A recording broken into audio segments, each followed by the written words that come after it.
Seven Devils, Book 1 of the Brujocorridos, Part 3, by Joshua Chapa, Chapter 27, Archival Footage. Traffic in Austin is miserable. Doubly so during one of the festivals. This week it was South City Live. There was one going once every 3 weeks. Somehow, it's just a license to print money for the local business folks and instant credibility and authenticity for the artists involved. The festivals tie up traffic and hotels for locals and their families. Vic wasn't a local, but he would have liked to be able to get downtown and to the university library without a fuss. These events don't even bring jobs to the city, as most of them charge hundreds or thousands of dollars admission and were run on hipster volunteer slave labor. Texas University isn't the oldest institution of higher learning in the state, but it's got the biggest endowment, and some of that money trickles down to their archives. In addition to the best stadium and state-of-the-art, undetectable by current testing supplements, big techs have plenty of historical and literary artifacts. A Gutenberg Bible. Reams of the first drafts and letters from now-dead authors. The documents of several living authors who hoped for some lasting relevance and maybe a few bucks in their golden years. Vic was certain the university's sources had dried up since Pawn Stars had been on the air, but the curators still paid good money for first editions and the occasional oddity, like a box purported to have belonged to Aleister Crowley, filled with his occult wares and assorted sundries. The Great Beast. The most wicked man in the world. Mystic. Poet. A real degenerate's degenerate, with an unrestricted sexual appetite.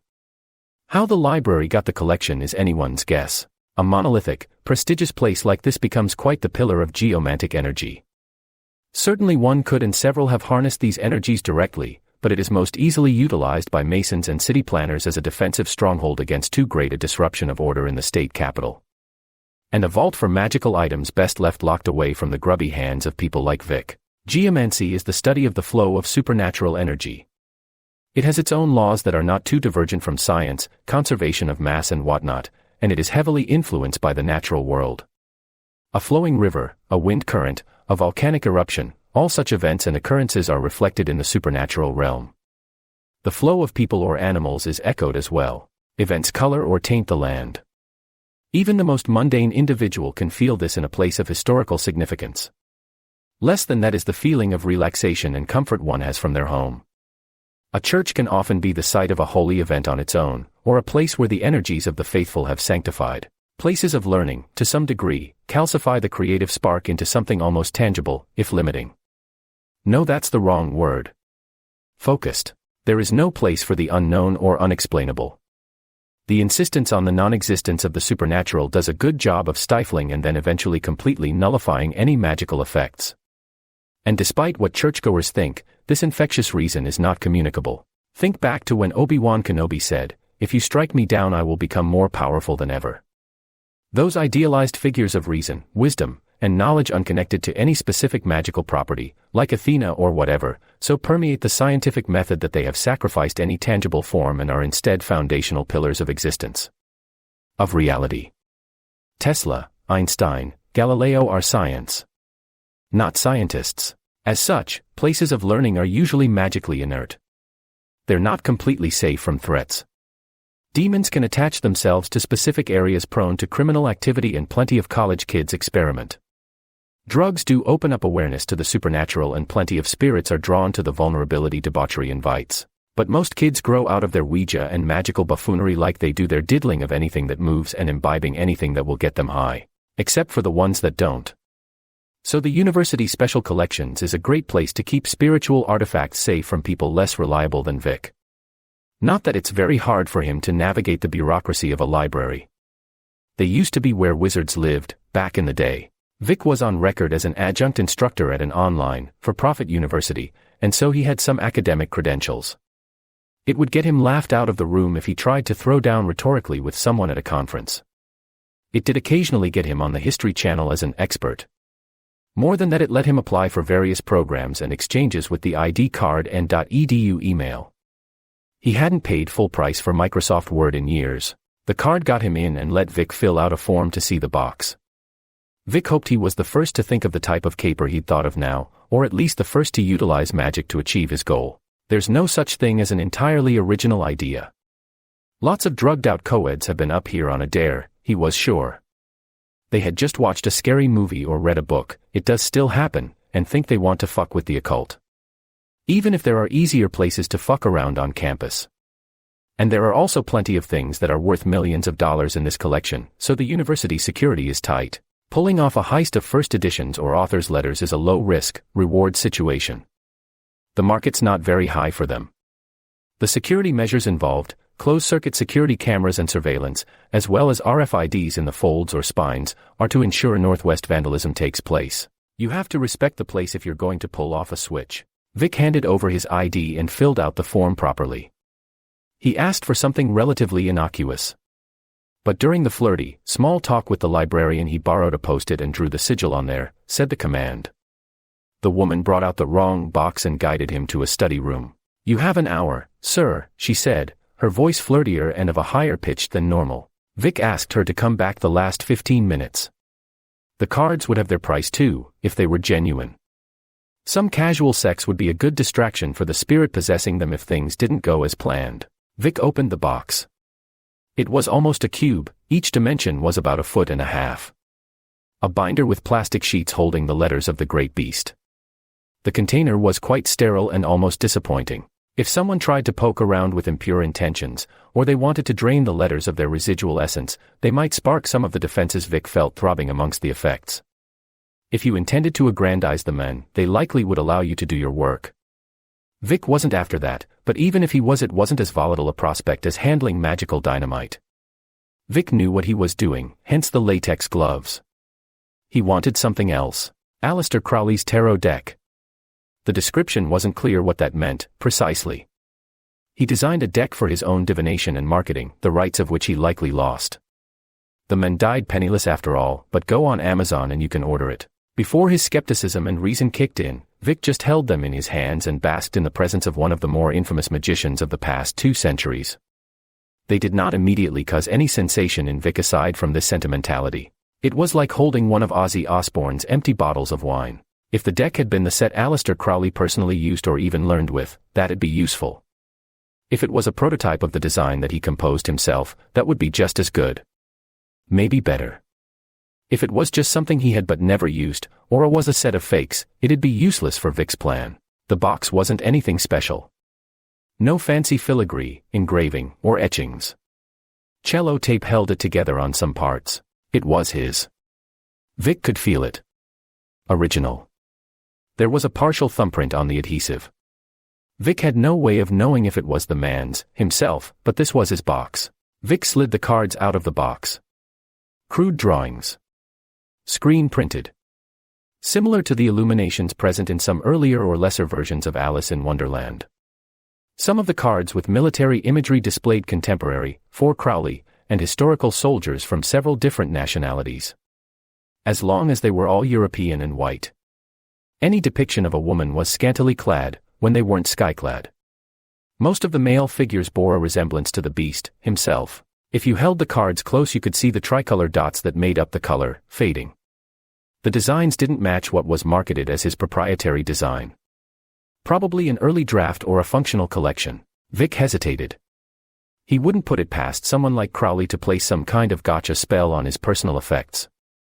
Crowley had, after all, cursed his doctor for not giving him more life-sustaining morphine close to the both of their deaths. He might have one last fuck you from beyond the grave on his tarot deck. Vic would have to test it, and that might spark something. The first thing any magician learns to do, whether a chaos magician like Vic, or hermetic like Crowley, is to open their third eye. Sense the energy of a place or an object or a person. Mentalists and charlatans refer to this as aura reading when you do it to a person. The subject's emotional state radiates around them like energy, but you can tell someone's emotional state without looking at their aura.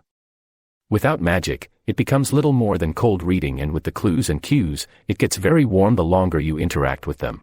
When used on objects it's called psychometry. You can see the scene of the crime with a murder weapon or experience a full-on flashback when you're at the scene of the crime. Everyone's third eye is open as a baby, when one's spiritual nature is acclimating to a fleshly existence. The traumatic process of becoming a person from that raw material does a good job of suturing it shut. Few learn to open their third eye again. Rather than offer a means of prying the third eye open, most New Wave and spirituality texts do a good job of adding a contextual lens to your visions at best. At worst they're another blindfold. Cutting oneself off from their innate spiritual awareness is a choice. It's not a choice people make consciously, but happens early in their lives. Think of the worst thing you've seen and being able to never have to deal with it again. Just blink it out of existence. The Platonic ideals of terror, loneliness, anger, or unfairness, given an approximation of physical form. Those are the monsters under your bed and in the closet. Many don't go away. Those who suffered a traumatic experience at the hands of someone close still have the monsters there, eating at you. Through no fault of your own. Vic closed his eyes. The floaters in his dark vision turned into a photonegative swirl of darkness and grays as his eyes adjusted to the lack of any light or stimulation. He looked within. Found his center. That stuff floating around in your dark vision was, for mundanes, just dead tissue from one's eyeballs. And for some, their own latent energy. When one meditates, one focuses on oneself in a different way than you do when you're in your 20s. You travel inward. When you're activating your second sight, you have to just become a blank slate. Your pupils almost have to dilate over your entire eye, so that you can see what's not naturally visible. A place like this was normally a giant white void.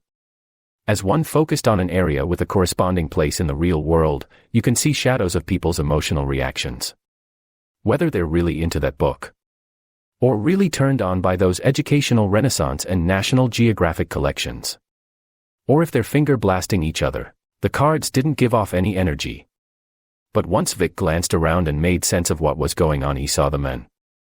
Vic jumped back but covered no distance from the new arrival. A bald figure in a velveteen robe and a triangle-shaped hat sat in one of the library's chairs. Chapter 28. Mr. Crowley. What is it you seek, neophyte? What is it you offer? The form asked. It became more and more like an actual person as Vic focused on it. The face had been a featureless blob that was blurry and fuzzy. The noses, eyes, and mouths were indicated but not fully formed, like the first draft of a sculptor. His hands started as lump that became more articulated until they each had more digits than a normal human. When you're looking at things in your mind's eye, or recovering a memory, you don't have a complete picture. If you're actually viewing a specter or apparition, you can see it like you would view real things. Cards on the table, Crowley. I respect what you did for the cause too much to play games, Vic answered, immediately regretting the pun. He dropped the veil that occulted the amount of magic Vic had coursing through his person. Magical ability marks one deeply, even when no enchantment is active. Vic was a well-traveled road for those energies he regularly channeled. Even as a shade of the great beast, he'd be tricky. He wouldn't respond well to directness, but he wouldn't acknowledge Vic's own abilities if the wizard didn't make some attempt at a mental tit-for-tat. Vic couldn't trust him and shouldn't, but Vic didn't have much time for the feeling-out process. No doubt Crowley had taken a number of souls and sparks from his supplicants, and if Vic wasn't careful, Crowley would make a play for the wizard's body. Vic couldn't let Crowley trap him here in his place. You are capable. I sense your power. You have been very busy. It is drained, but you are skilled. So what do you want? Lessons? A contest of wills? Or just to hear my story? He asked. I do not entertain many visitors now that the Harry Potter films are finished. All the young adult literature nowadays is, for the most part, boring, post-apocalyptic drudgery. I have my basics in Hermeticism, Alistair. I went down a different path for the more advanced stuff, sure. I'm not here to let you ride out of this place with a vessel capable of picking up where you left off. You would be better served by someone who's not made many of the same mistakes as you, Vic said. Oh heavens. At this point anyone will do. You are certainly bold, if you fancy yourself my equal. Even this fragment that remains. Temporarily trapped here, as it were, he responded. Most pictures of Aleister Crowley depict a bald-headed, round man always glaring into the camera with wide, dark eyes. Some of that will and sinister look pierced through even when the phantom was trying to appear disinterested. Long, disheveled hair framed his bald head and patches of a beard were present by his ears and on his chin and above his lip.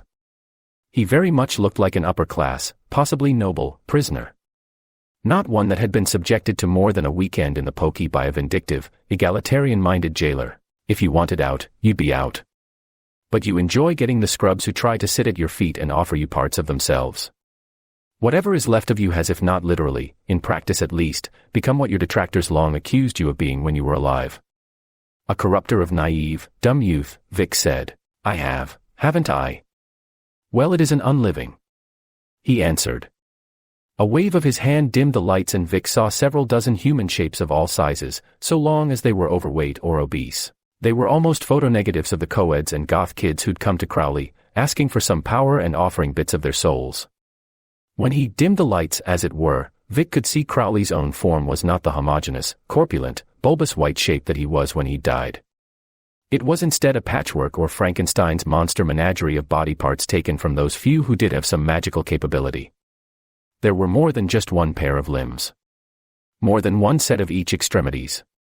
Crowley hadn't expected the acuity of Vic's sight, and so he turned the white lights back on quickly. A terrible beast's earthen cage has been cracked open by some oilmen. Many of its servants have escaped into a nearby town. It's only a matter of time before they commit enough atrocities to stir their master, Vic said. He left out the part that said he'd taken care of the servants. You liberals. It's always the same thing you're complaining about, isn't it? Always prattling on, like cuckoos.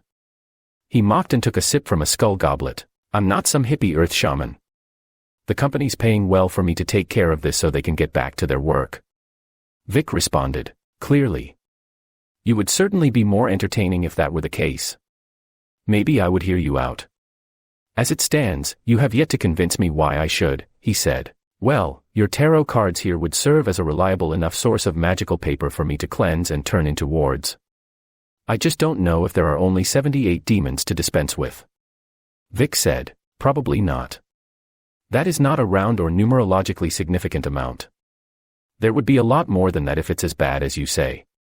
Or not enough to warrant the complete ravaging of such a reliable resource as my deck, he said. I'm as big a fan of kicking the can down the road as anyone. So I figured that if you wanted to go whole hog with your current form, you'd need to start feeding on something other than misguided co-eds, Vic said. I'm listening. He leaned in and started rubbing his hands together, in a motion similar to attempting to warm them. Vic was more comfortable with that than the alternative. That Crowley was celebrating his successful manipulation of the wizard.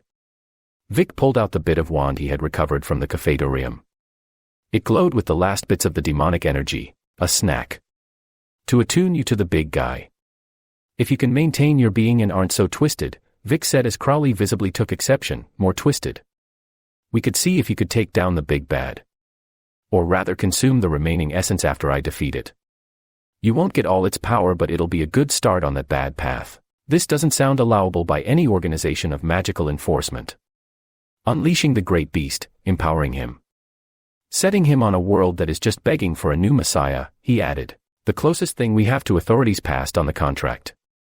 There's been lots of infighting and disagreement on how to bring magic into the 21st century. For the past decade, almost 15 years. It's been a gas. Especially for those of us who like to do our own thing. We pretty much have the run of the place. Until one of us goes full evil. They always jump on that, quick too. Vic said, how fun. But that doesn't look like something you'd be capable of, lacking any sort of direction or conviction, he said, not too far off the mark. How do I know you're not making this up? That you're not here to take me down. I do my job, I get paid. I try not to take shortcuts, but sometimes it's not that easy. No one's put a contract on you. And I'm fairly certain you don't participate in old god politics. You haven't heard anything because the real players don't count you among them, let alone worth noticing. Vic said. Crowley looked offended. The courtesy of a phone call is all I'd expect, he answered. I'll still have to take it down and weaken it. I might not be able to, Vic admitted. How do you plan on doing that? Crowley asked. I'll get back to you on that. I don't work in chronological order. A homeopathic approach to exorcism was my first idea. Are you in, or do I call in the librarian for the closing rite? Vic asked. Can't it be both? He wondered. No. If you're not going to help, I'll just let them put you back in your box after you've been mollified and then purified. If you're coming with me, I'll need to sneak you out, Vic said. Disappointing. But all right. It has been so long since I had an adventure that didn't involve finding some heroine, Crowley said, but Vic didn't let him reminisce. Vic snapped his fingers and the sounds drowned out Crowley's prattering. It was a simple effect, more akin to lucid dreaming than any heavy sort of magic. The sound didn't disperse, and with Vic's magic it almost literally filled the room. Such a simple gesture went unnoticed by the great beast. Vic opened his eyes and returned his focus to the fleshlands. It was time for the next part of the heist. Vic took out a scanning dongle and plugged it into his phone.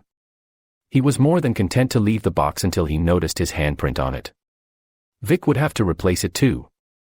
The cards themselves wouldn't have the RFID slip, but likely a sticker had been applied to the box.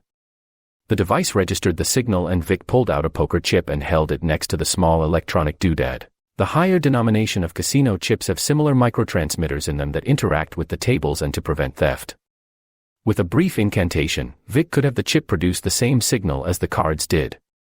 It was kind of like transferring the charge. Then he could disable it with a very minor electrical blast, and when they took it back, no one would be any the wiser, until the next person tried to check it out. Hopefully Vic could get back and return the cards, or a suitable approximation, by then. It was unwise to keep such a powerful artifact around too long. It'll draw bad luck at first. Then spirits. Eventually followers. Vic took the box back to the attendant. "Did you find everything you needed, sir?" the librarian asked. She hadn't been bothered all day, so some of her bubbliness came back when she had some human contact. "Yes, thank you." "Everything was great," Vic said and gave a thumbs up. But not before he waggled his fingers some. She slid him a form. "Please sign this. Our automated system isn't working for some reason. The jacuzzi in the locker room goes down, they get someone that day. But here in special collections, it'll get fixed when it gets fixed," she complained. Vic didn't scribble his signature. Instead he wrote a swirl and held it back to her. When she took it in between her fingers and looked at the card, she felt a pulse of energy transfer between the two of them and the squiggly lines started to swirl. Her eyes glazed over. "Here's some cash, I wanted to leave a donation now that I actually have some to spare. You take care of that for me, miss?" he asked as he placed a couple $100 bills on the counter in front of her. "Janine," she answered, still in a daze. She wouldn't remember anything of the exchange, except that there was more money than she made in a week in front of her. It was almost too easy. On the way to his rental car, Vic realized someone was following him. A man in a suit and a long coat. And it wasn't coat weather. The fuzz was on his ass. Magic fuzz. Chapter 29. Pursuit. The door flew open and slammed against the wall with something between thud and a slap. There was something familiar about all of this. Vic couldn't put his finger on it at the time. Maybe it was that he was in a parking garage. And Vic hated parking garages. Every horror movie of note in the past 100 years of terrifying cinema had someone being chased through a goddamn parking garage. Geometrically, they're the equivalent of a fecund swamp. The flow of energy is swirled unnaturally up the building, higher and higher until it pools at the top. Then there's spill over and it's like an overflowing toilet of people's frustrations and drama. Whatever they bring with them, and when you have good worker bees, they try to leave it at home or leave it at work. But they wind up leaving it in these death traps. The bad eggs just soak up all the vibes and eventually do something violent. There's also plenty of places for creatures that don't like the sunlight to hide in these buildings. Vic had cleaned out a nest of fresh, rabid vampires in Beaumont who had realized as much. It wasn't comfortable sleeping in crawl spaces, utility closets, and closed elevator shafts. But all the food you could need or want was delivered straight to you. It was easy to take control of one too. Security guards are underpaid and will look the other way if they are given some cash. Or when it's healthier to keep walking and act like you didn't see nothing. Out of survival more than malicious cynicism. Like any other blue-collar cog in society, they're expendable and easily ignored. So if you treat them like an actual person, you might not even need a bribe. Monoliths of misery and death traps, every single godforsaken parking garage. Vic tried to run, but he didn't have the layout of the place memorized. It was just non-unique enough to confuse him, like if you were shopping at another town's Walmart. Vic noticed the skinny douchebag first. Tall. Lanky. Thick framed glasses that were dark blue, almost black, and scruff that just fell short of being a full beard. It was patchy too. He didn't have anything magical about him that Vic could detect at this distance. Not until the men lobbed the bolus at Vic. Plenty of wizards prefer thrown weapons. For many traditional wizards, firearms were problematic due to their combustible nature. It took a lot of time to enchant each bullet, and then it was a one-time thing. If you enchanted the gun, it was likely consumed by the magic involved. Guns and bullets weren't cheap, either. So a boomerang or a throwing knife or some bolus weren't a bad weapon to utilize. Some practitioners' magic also disagreed with complex machinery. The balls at the end of the dingy string were the size of oranges and were colored a scuffed-up and faded candy red. As soon as the thin man loosed them, the bolus immediately took on a greater speed and seemed to hone in on Vic. Vic slapped the toy aside. The second and third balls almost hit him in the nose, and he barely dodged. His gesture wasn't just defensive. There was a crackling of contested magical energies. Vic was too impressed with himself, and so he didn't see the car door that had opened and blocked his way. He wasn't knocked down, but he was stunned long enough for the man and his partner to get uncomfortably close. The man wasn't trying to kill Vic. It would have been lightning bolts and guns if that were the case, not spring break beads. Might as well play along. See what I can learn. You're not going anywhere with those cards, the man said. He was laying on the man/magician in black vibe really thick.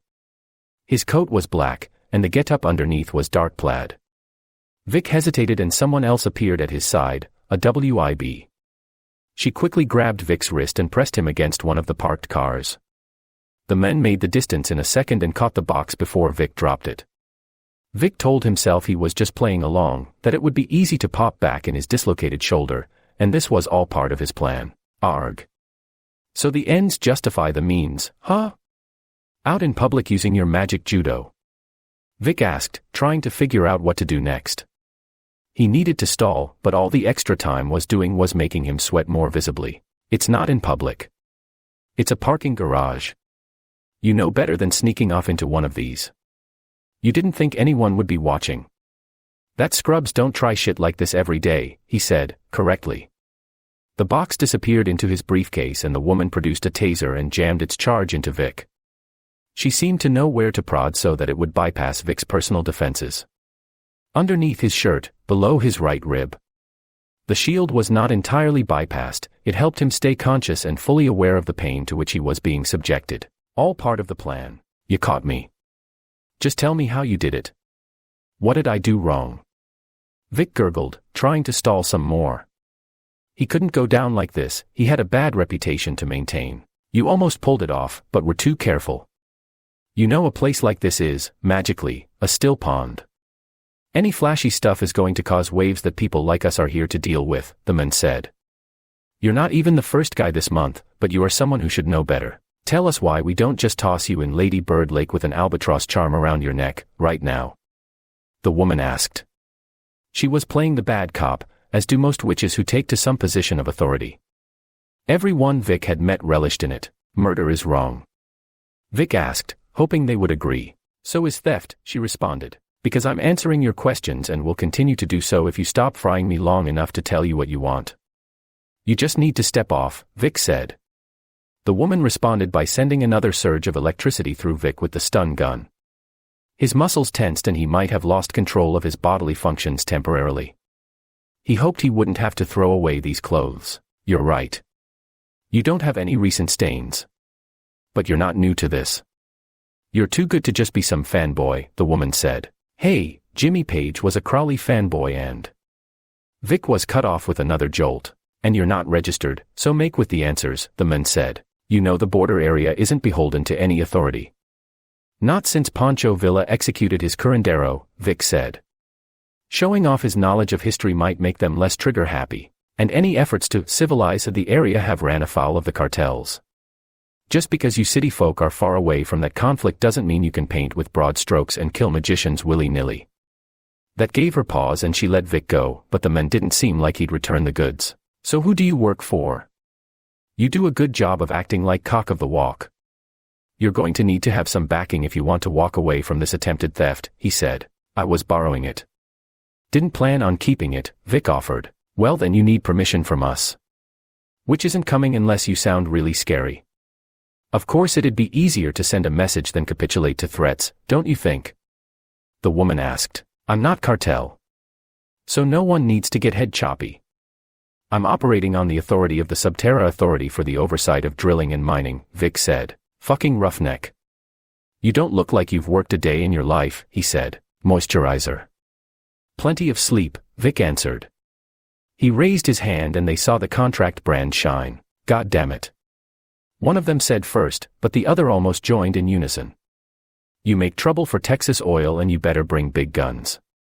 Especially if you were the two officially sanctioned wizards trying to stake a claim on defending the laws of magical society in a part of Texas where no one recognized any law. If they didn't let Vic fulfill the contract, they'd have to do it themselves. And for none of the pay. If they didn't, or couldn't, they'd be considered oathbreakers, which is a lot worse for magicians than mundanes. We're not just going to let you have it. We want a report and we'll need a deposit, the woman said. You want some of the green, you'll have to tag along. Vic was bluffing, but he could use a meat shield at worst and some real help at best. There's enough to go around, I'm not greedy. You don't get something for nothing. That's unexpected of you, he said. If I'm lying, I'm dying, Vic said, instantly regretting it. We'll be in touch. Don't leave town or else we'll find you. We've run out of questions, for now, she said. She got Vic's wallet and took out a few of his licenses. His Costco card too, and I was nearly out of toilet paper. Fucking bitch. Vic nodded and watched them leave. They'd probably tail Vic, so he kept the real deck in his pants until he was back in his hotel room. When Vic got there, the front desk said he had a message. It was the name of a cafe with a time and date tomorrow. It was also left for his most well-documented alias and not the one he'd checked in with. That was quick. They were good. Vic thought. Vic looked out his window and there it was. He had a great view of the hipster dive at which they'd requested the meeting. If he skipped out on it, Vic would have to really do a good job of covering his tracks. They had me by the balls. Vic thought. Chapter 30. All the kids are right. Vic needed to know who he was working with. They'd gotten the jump on him. He couldn't assume their Men in Black act was just a charade and they weren't representing the hegemony. The cards would know, but Crowley would undoubtedly have something to say about his jailers and color the events. The two were thorough and careful. They hadn't left any scraps for Vic to analyze. Vic reached into his pocket and took out some coins. Vic's method of divination was cleromancy and his weapon of choice were the I Ching coins he kept with him at all times. When he needed guidance, he just asked a question. Magic can't predict the future, not clearly. It's always an Oedipus or Voldemort situation when you try to look ahead. You can look backwards easily enough. When the echoes of the past are still fresh, it's not that hard to try and listen to them. Channel some magical energy into the coins and you'll peer at something that happened. Vic used coins because the other method, which utilized bits of straw, was messy and inconvenient. Divination is like being thrown down a river. Your subconscious clings to the most recent event which might shed insight into your current predicament. Or you might be shown something else that your conscience won't let you leave alone. Vic needed to know what was up with these two, and his pizza wasn't going to be ready for an hour. So hopefully it'd work. He squeezed the coins in his hand and closed his eyes. Andres was breathing heavily. It wasn't too hot for Austin, but his black trench coat and the extra 60 pounds he was carrying around made the 85 degrees and 70% humidity unbearable.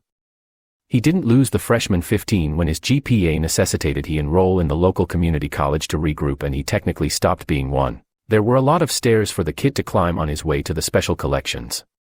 His TechShare card meant he'd get access even if he no longer was enrolled here. He'd been advised to not draw attention to himself and avoid technology or something unfortunate might happen. The discomfort was a small price to pay for all his dreams coming true. Power. Real power. Magical power. He'd always believed. There were too many weird things that happened around him for him not to think he was special. That one time he was playing with his cousins and 3 of them wound up in that creeper's van. He knew they were in trouble, so he called out in his mind to his grandmother. The Chevrolet Express was windowless, so all he could do was focus on the sounds around them. A church bell. Flowing water. And of course, the van itself. Somehow his Nana knew something was up and called the police. They didn't listen at first, but then she called again and acted like she'd seen the things he'd described. The cops found them and took the creeper in. People kept talking about miracles. Especially after the other victims were found. Andres knew it was magic. He spent all his life not devoted to video games and not getting laid trying to find proof of it. The university special collections had Aleister Crowley's tarot deck. When he and his friends visited the artifact, the cards spoke to him. At first it was quiet whispers. Then he dreamt of the figures on the cards. He was always one of the figures. One of the lovers. Or one of those bodies in a heap beneath death. Being goaded by the devil. Crowley was the devil. Initially, Andres' vestigial Christianity and all that brainwashing from Sunday school made him scared of the figure. When it made promises, like devils do, they weren't the cliched exchange of one's soul for power. It was for instruction. A mentorship. Like you would train under a master in the old days, or a boss now. First there would be a period of service. Crowley had references and connections. Literally, as whomever gained his mentorship would have to leave a little of themselves with him, and take part of him out. This spared his more trusted or skilled practitioners the trip and subsequent skullduggery. There were others who served Crowley. A number of former apprentices now plying their magical trade all over the Texas Hill Country. A few of them weren't as porcine as the beast or his current supplicant. Some were actually hot. Not that those ones bothered with Andres, but plenty of the women he were introduced to made up for a lack of traditional attractiveness with enthusiasm for sex magic. Sure, even those witches stopped answering his calls after a couple weeks, and didn't respond to his texts, but he had work to do. He had to study. His grades declined and his financial aid dried up. But Andres found what he was meant to do. He'd found his major. After his time with Crowley was over, he'd find other teachers. Tonight he would finish the final task Crowley had set him on and be freed from service. He would no longer be an apprentice. While there was no formal promotion, Andres would know enough magic to be identifiable by those who would be sympathetic, and hide from those who were less so. He could start finding his own place in this new world. "What's that?" the librarian asked him as she looked at the cooler he had on the ground next to him. "No food in the viewing room." Andres took a breath and frowned some. "You can keep it out here, don't worry." "I've already had lunch," she responded. Her tone was firm but courteous. There was a slight smile that Andres would have read too much into were he not thinking of a lie. "It's for my diabetes. I am on a pretty strict schedule. If I have a spell I'll need to do something about it," he said quickly. The librarian considered his words. I can take care of myself, but it's hard to get out here with my work and class schedule. This was the only time available for me, and I'm grateful, but I don't want to trouble anyone with my problems. I just need to keep it close," Andres said. As he got more certain of his story, the speed of his speech slowed. "Just don't inject yourself in there. Or drink the juice. You step out and go to the bathroom," she said. "Of course. I won't have a spell," he chuckled, and she looked at him curiously. "It's like Iron Man and his arc reactor." "What?" she asked. "That heart thing he has. He can take it out and put it in, but if it takes too long," he continued with his explanation. Were she familiar with him, she'd recognize the appearance of comfort and excitement in his tone when discussing such matters. It'd be enough for a skilled interrogator to pick up on, but not an underpaid, unappreciated librarian. "I like those movies, they're good." "Well, have fun and be careful in there," she said as she took his library card. Andres passed the foyer of the special collections. There were displays. Most items were in a wall shelf behind locked glass, but there were also individual cabinets holding items turned to a specific page. There was a giant bank vault door open, but cordoned off with a velvet rope. It was all for show. The special collections was vast and was at least a whole library floor worth of documents, books, and various literary and historical artifacts. The most well-known items were on display, and there were cameras everywhere. There were a number of documents from renowned architectural firms. Letters between authors and their families that almost all had been ordered destroyed. Nearly everything saw some use, however. The less popular items were frequently requested as subjects of sources for dissertations and theses that had to get more and more obscure as the more obvious choices and lines of research had long been claimed and subsequently rebutted. A tall, pale man in a dark sports jacket over a plaid vest and slacks waved him to the viewing cells. He was nervous, at first. It was someone different than he was used to, but when he was allowed through, Andres let out a sigh of relief. He was a regular himself now, and so it was nice to finally be accepted as another scholar in these halls. Andres entered his vestibule and sat at the table. A tall, tan woman dressed in a dark pencil skirt, white dress shirt, and blazer brought him the box he'd requested. She looked curiously at the cooler but shrugged. Andres thanked her and rubbed his hands together. He opened the box and started the invocation. "I wasn't sure if you'd do as I asked," the voice said. "I knew you had the will and would try to find a way. I have been let down before. I brought you both. You needed one. Asked for either or. But I am deserving. I am able," he said and opened the cooler. The ice hadn't completely melted, but the two organs wouldn't last much longer. A heart and a liver. Healthy and bloody. Fresh. Good, I will. The voice was drowned out by a throbbing ringing in Andres' ears. Panic shot across his face. He closed the cooler and set it on the ground. Slowly moved to open the special collections box. It was empty. Shit, he said quietly, for any other place than a library. He picked up the cooler and calmly left the room. He started towards the elevator at first, until he saw the two unfamiliar figures waiting there. He ducked behind a bookshelf and turned towards another set of stairs. Although Andres could never be accused of being anything close to athletic, he wasn't clumsy. Something tripped him, and his innate magical senses told him it was one of them. The cooler popped open and the contents spilled on the ground, the water and ice creeping in the grout of the tile floor, tinging the ground with the light red liquid. He got up and made a dash for the door to the stairwell. I got it. You go after him. Don't let him get away. The men yelled to the woman. Johann took the cooler and peeked inside. The smell of blood made him recoil slightly. You always send me after the bronies, Alana protested and started off. Well, you do deserve to be treated like a queen. Or a princess. Hurry. He would have yelled, but almost spit up, and then she was out of sight. Some attendants and security guards were drawn to the ruckus, and so he pulled out an old sheriff's badge. The relic channeled the energy for the simple spell. Human beings are naturally deferential to authority. Some don't even need to fall under the sway of the magician's will. Most will avoid asking questions, especially when you look like you know what you're doing. Like you're taking care of things. Johann started after Alana and Andres.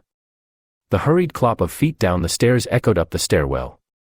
They both disappeared into a subterranean tunnel that led to a parking lot. Johann laid his hands on a light switch and uttered a few more words. The lights flickered at different intervals as he channeled the electricity powering the building to course through its peripheral wiring and not through its interior electrical systems. It was a taxing spell, but useful and necessary in the age of smartphones. The effect created a Faraday cage and sent a slightly magical electromagnetic pulse that would keep people from tweeting. The distraction provided by the failure of everyone's devices would be enough to keep their business secret. Alana was surprised at how fast the kid could run. His small frame carried a large amount of weight. It should have been easy for her to catch up with him. He made it to the door before her and sealed it. The deadbolt latched into the socket just as she slammed against it. There was a slight hum to Alana's sixth sense that indicated magic and not coincidence or fortune. She reared up and tried to ram the door. Her shoulder stung and then felt unresponsive. She rubbed at it and continued to kick at the door. It slammed open. Andres took advantage of her surprise and sent her flying back with an ice bolt. In the summer. The kid has cojones, she thought to herself. Given the brazenness of the magic, the spike was not sharp enough to pierce her. It was still 200 pounds of solid ice that slammed into her and knocked her to the ground. Andres had taken a Tai Chi stance and was gathering energy to cast another spell. The moisture from his sweat had been used to fuel his previous spell and had all disappeared. The lack of his natural cooling was taxing his system. His inexperience made him a clumsy magician even if he was braggadocious. Andres shot a green, basketball-sized fireball from his hands like he'd seen in any number of fighting games. Alana was still struggling, but the chunk of ice served as some cover. It started to melt away, and in the time it took to dissipate, she had not been able to summon her staff. She was knocked back again and slid across the cold, slick floor. Andres reeled for another blast, but he was out of juice. Alana summoned her staff. The small crystal around her wrist, about the size of a pinky finger, grew into a larger formation with several smaller crystals jutting randomly across the shaft, and shot a sort of laser at the kid. Johann entered the parking garage only to hear the crackle of magical energy and a gurgling sound. Alana looked as though she'd been roughed up. There were abrasions, burns, and her suit was ripped. She breathed heavily and her gaze moved between Johann and the body. We need to do damage control, she said immediately, suppressing any expression of pain or discomfort. I'll take care of it, Johann said. You get some rest. Alana nodded and started to head back towards their car. I'm going to start keeping watch over this place.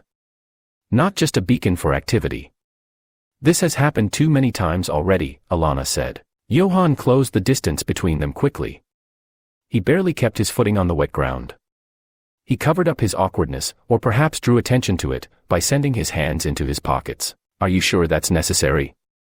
They're just kids. Kids do dumb shit. There are real threats, and the tithe the university pays us isn't a fraction of their endowment. It wouldn't cover the cost in man-hours or material components. I almost wish this would blow up in their faces. Then they'd start taking us seriously, Johann answered. He scrunched his eyebrows and frowned, like he'd let something slip. Alana was too familiar with the expression. That sounds like something Fender would say, Alana responded. Johann balled his hands into fists. We let the drip turn into a flood and the council will say we weren't doing our jobs. They'd probably need fall guys, and who do you think that would be? You're right. It is frustrating. Seeing these kids, he said and kicked at the heap on the ground. Seeing them waste their potential. Fall in with a bad crowd. If we had more support, if there were schools or even headhunters, we could get them in the system. Sounds like you're going on about registration again, Alana said. If this whole area wasn't such a war zone, the hegemony could send some administrators. For everyone like Fender, who despite his mercenary approach takes care of some problems, there's dozens of lost opportunities. To say nothing of the antagonistic independents. You and I have a rep, so no one will mess with us. But the armistice and treaty keeps out the apprentices and support personnel, Johann said. He turned away from Alana and sighed. He walked back to the pile behind them and laid his hands on the heap. It's the long game, Johann, Alana said. She'd moved to console her partner, but he jumped at her touch when she placed a hand on his shoulder. Don't get worked up. Things don't change overnight. Chapter 31, Bug Out. The two wizards sat at a table outside of Mean Bean and Sandwiches, a cafe in downtown Austin. The beer and espresso were equidistant from each of them, so it was not clear who was drinking what. The coffee drink had long since cooled off. I don't trust him, Johann said. You shouldn't. He's got a reputation for hunting demons. Sometimes he plays a little fast and loose with the collateral damage, but he rarely injures civilians. He's very thorough, Alana said. I know we can't just smoke him. Or drain him. We need to find some way to lean on him. I don't want him on the team permanently. We have to do something to keep him on a leash. There has to be something we can use, Johann responded, nervously placing a cigarette in his mouth. I thought you quit, Alana offered. I may not light it, and I didn't quit having an oral fixation, he replied. She rolled her eyes and he pulled out a phone. Has he messaged yet? She asked. No. He answered. How'd he know about the cards? She asked. It's not a secret, the special collections. If we get scabs and wannabes poking around, it's just a matter of time until a practitioner who actually can do something did something, Johann answered. You're just mad he did the whole sleight of hand. Never had to deal with hustlers growing up. That dime store, street corner shit makes us look bad, she responded. Regular folks universally see magicians as tricksters and liars. A lot of carryover to the con artists and street thugs who get their nuts smacking someone over the back of the head, he said. That's disgusting, Alana replied. What? He asked. That is the ugliest way to say something that's supposed to be beautiful, she started. I didn't mean anything sexual. I mean like a squirrel with a nut. Christ, Alana. So prim and proper except when there's the slightest chance of entendre. I thought you thought more of me than to make the easy, ribald comment, he responded. I'm sorry, she said dryly. You don't have to apologize. It's just not everyone went to private school. A lot magicians get tagged by headhunters when they're in the pokey, he replied. There's at least one talent scout at most larger corrections facilities and mental hospitals. Schools. The first signs are easily misinterpreted as learning disabilities or mental health issues. Not all of us get noticed by that weird creep who is not in fact a perv, but really does have something magical in his pocket. Those accusations against Kerrigan were never substantiated. She resigned, Alana started, rather than be fired. It was all totally political, but as close as you two were, you can't think you were the first. Or the only one she saw something special in, before sending you off to the academy, Johann said. She reached for the beer and took a large gulp. Johann looked like he was going to protest her drink, but let the silence hang and slowly dissipate. He took out the deck of cards and tossed them in the garbage bag the busboy at the next table was shoveling table scraps into. So you knew he wouldn't let us get the cards? Alana asked. I know that if he's not doing what he says he's doing, we'll have more than enough cause to bring down the hammer. Then he'll have to join the hegemony or we get to take him down. No fuss, Johann said. He's a damn strong wizard, Johann. Maybe the two of us could take him together, but one-on-one in a duel, I don't know. Alana said. So why fight one-on-one? Johann asked. It'd be an admission of his power.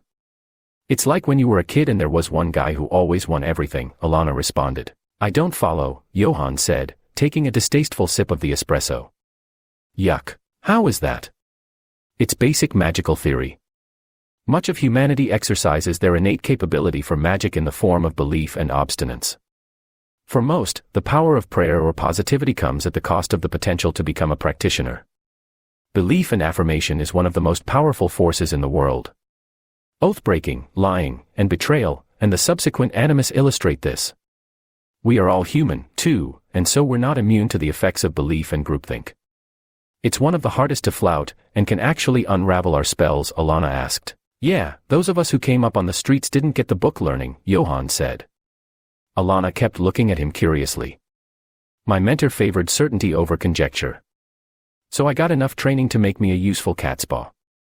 Then, as his other followers got taken care of, tossed in jail, or went full evil, he couldn't keep me out of the loop for the fireballs and shit. When the hegemony came calling, they intended to bring me up to speed, but put me to work. Since we've done so well, the subject of my full training has never come up. She grunted. Don't be jealous that I outrank you despite my ignorance. At least it's not willful ignorance, Johann responded. It's another gang. More street politics and egos than politics, don't feel bad. You're coming up with me, Alana. I'm at the front of the class in the School of Hard Knocks, but I'm not going to forget everything you've done, he continued, but Alana didn't seem convinced. Because you compliment me. Not, literally. Shit, you know what I don't and vice versa. Please, go on. Believing in something doesn't make it true. Disbelief coupled with traditional practices can diminish magic, as you know. If everyone's commenting on how hot and sunny it is, you need a lot of juice to summon a lightning bolt as opposed to sparking one if it's already cloudy, she continued. I can't believe you don't know this. A lot of it is instinctual and common sense. No one's put it into words for me, he responded. A duel is a sacred thing. When two wizards fight each other with magic, it's not how it looks to anyone watching, even other wizards. The nature of magic insists that this sacred practice is, for lack of better terms, fair. It's a display of the raw will of two magic users. Their mastery of the art, she said. An art that is based on a tenuous relationship with the laws of nature. As such, it has its own laws. There have been charlatans, but the esteem or fear of other magicians is empowering in a way not unlike how belief and faith feed spirits, angels, and demons. The Prosperous is believed to have taken his title in such a duel. He tricked his predecessor into believing he was a bigger threat than he actually was, and either made backroom deals with or killed outright the crew assembled to take him down. He's tight-lipped about it. I'm almost there, but not quite getting why we can't have a handicap match, Johann added. Alana crossed her arms in frustration. She frequently had to explain basic stuff like this to Johann, and yet he had succeeded in convincing everyone else that she was the one who needed his help, not the other way around. It'd be an admission that we are weaker than him. That would, subconsciously is a bad word for it but the most appropriate one I can think of, empower him, Alana said, not quite satisfied with her description. That's bullshit.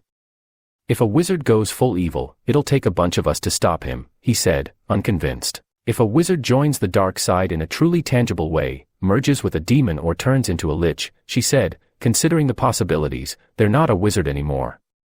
The same set of rules don't apply.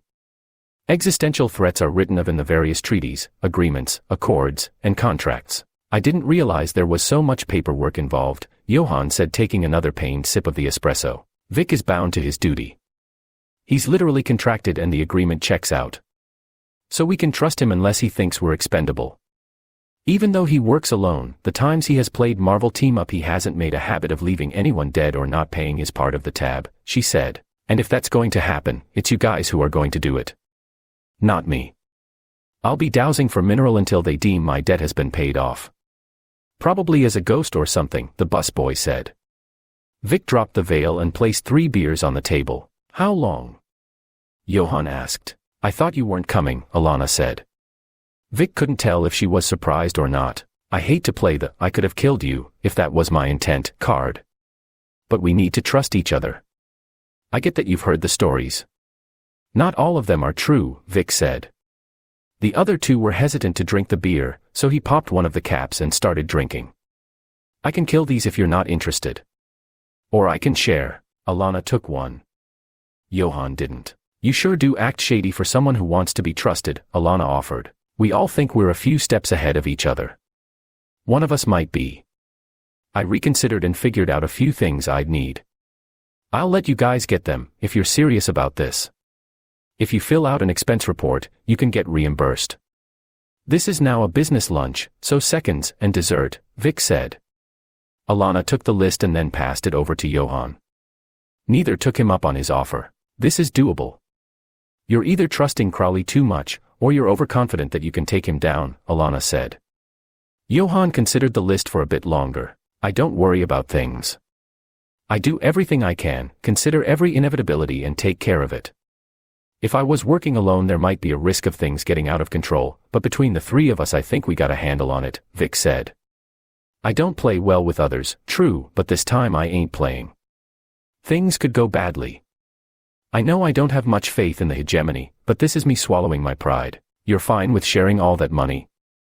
I'd be less dubious about you not screwing us, but someone with a gambling problem, Johann started, but a glare from Alana gave him a brief pause. I don't want to have to worry about whether or not his bookie is paid up. I don't have a bookie. Not into sports betting, Vic offered. We'll be in touch. This will take a little bit of time to gather, but I have some ideas, Alana said. She left, not waiting for Johann.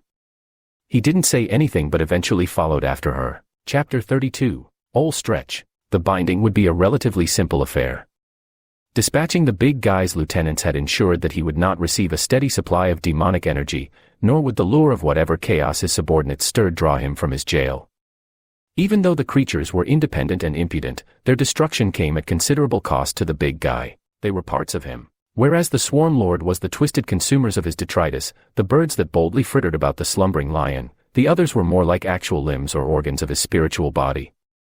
They represented different urges of the primeval, and the one that ascended would determine his approach to conquering or destroying the world of men. Vic prevented the worst of it.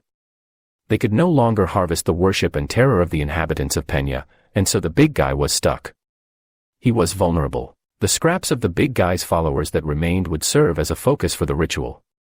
He'd be summoned to this world like his servants intended, but the vessel would be incomplete and already weakened. Alana, the female mage in black, had insisted on joining Vic in the task. He was still tired. Magically drained, and he was unable to put up much resistance. She had a number of artifacts that would assist in the spell, so she wasn't just whipping out her dick. That was what Johann, the other mage in black, was doing here. Unintentionally at least.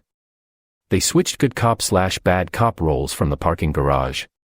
He had been brought up to speed by hearing the reports of the townsfolk, and reined in most of his tendencies to meddle and second-guess, since it was Alana and Vic who were doing most of the heavy lifting. Vic was surprised to see the both of them at the site prepared. They declined his invitation to carpool. To their credit, they said nothing about the switcheroo after having determined how perilous the situation was for themselves. The first item she brought out was a ritual bowl used during Aztec blood ceremonies. It would give off the appearance of a vessel suitable for the rebirth of an elder god. It was so ancient and sanctified that it had a permanent layer of fossilized blood coating the interior. Inert, and so far removed from its original purpose it was neither tainted nor pure. It just was. Permanently indestructible. She also brought a toy from the 70s.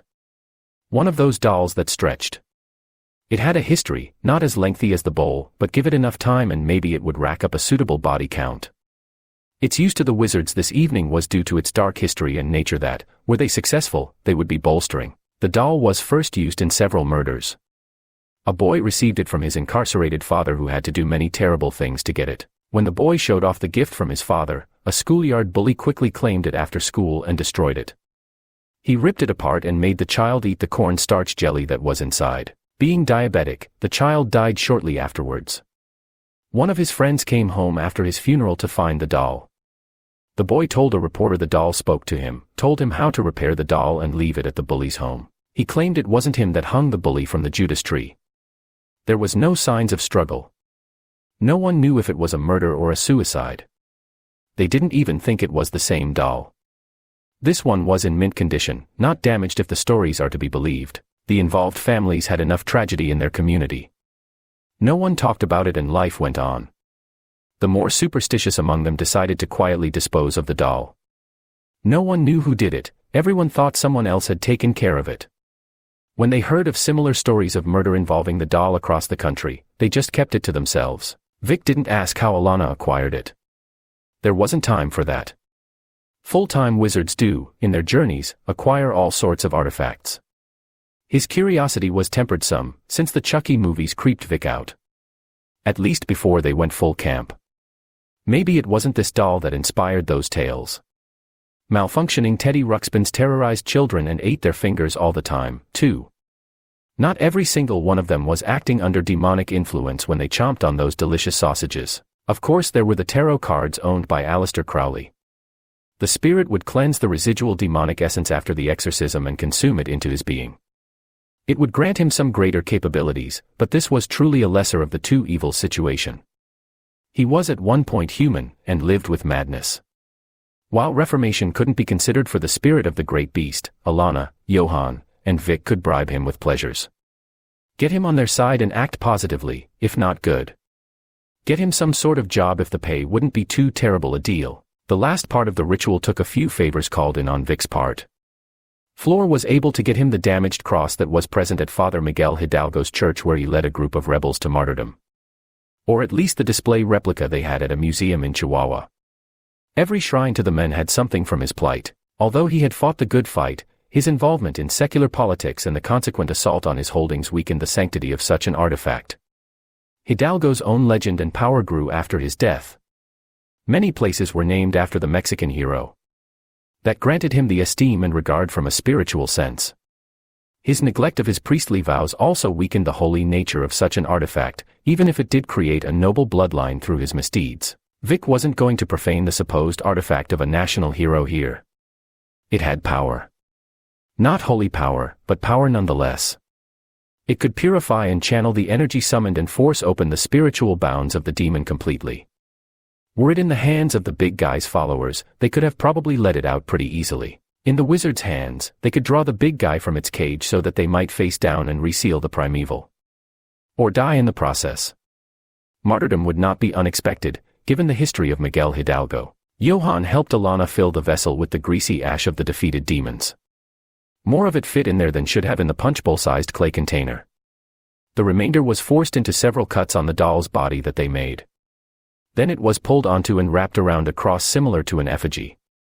They didn't need to nail or tape it to the two planks of wood that had been nailed together. It was easy enough to tie it up. Vic shuffled the cards and put them face down in a fairly standard Celtic cross pattern. He wouldn't be flipping them over. Tarot readings were for the most part bullshit.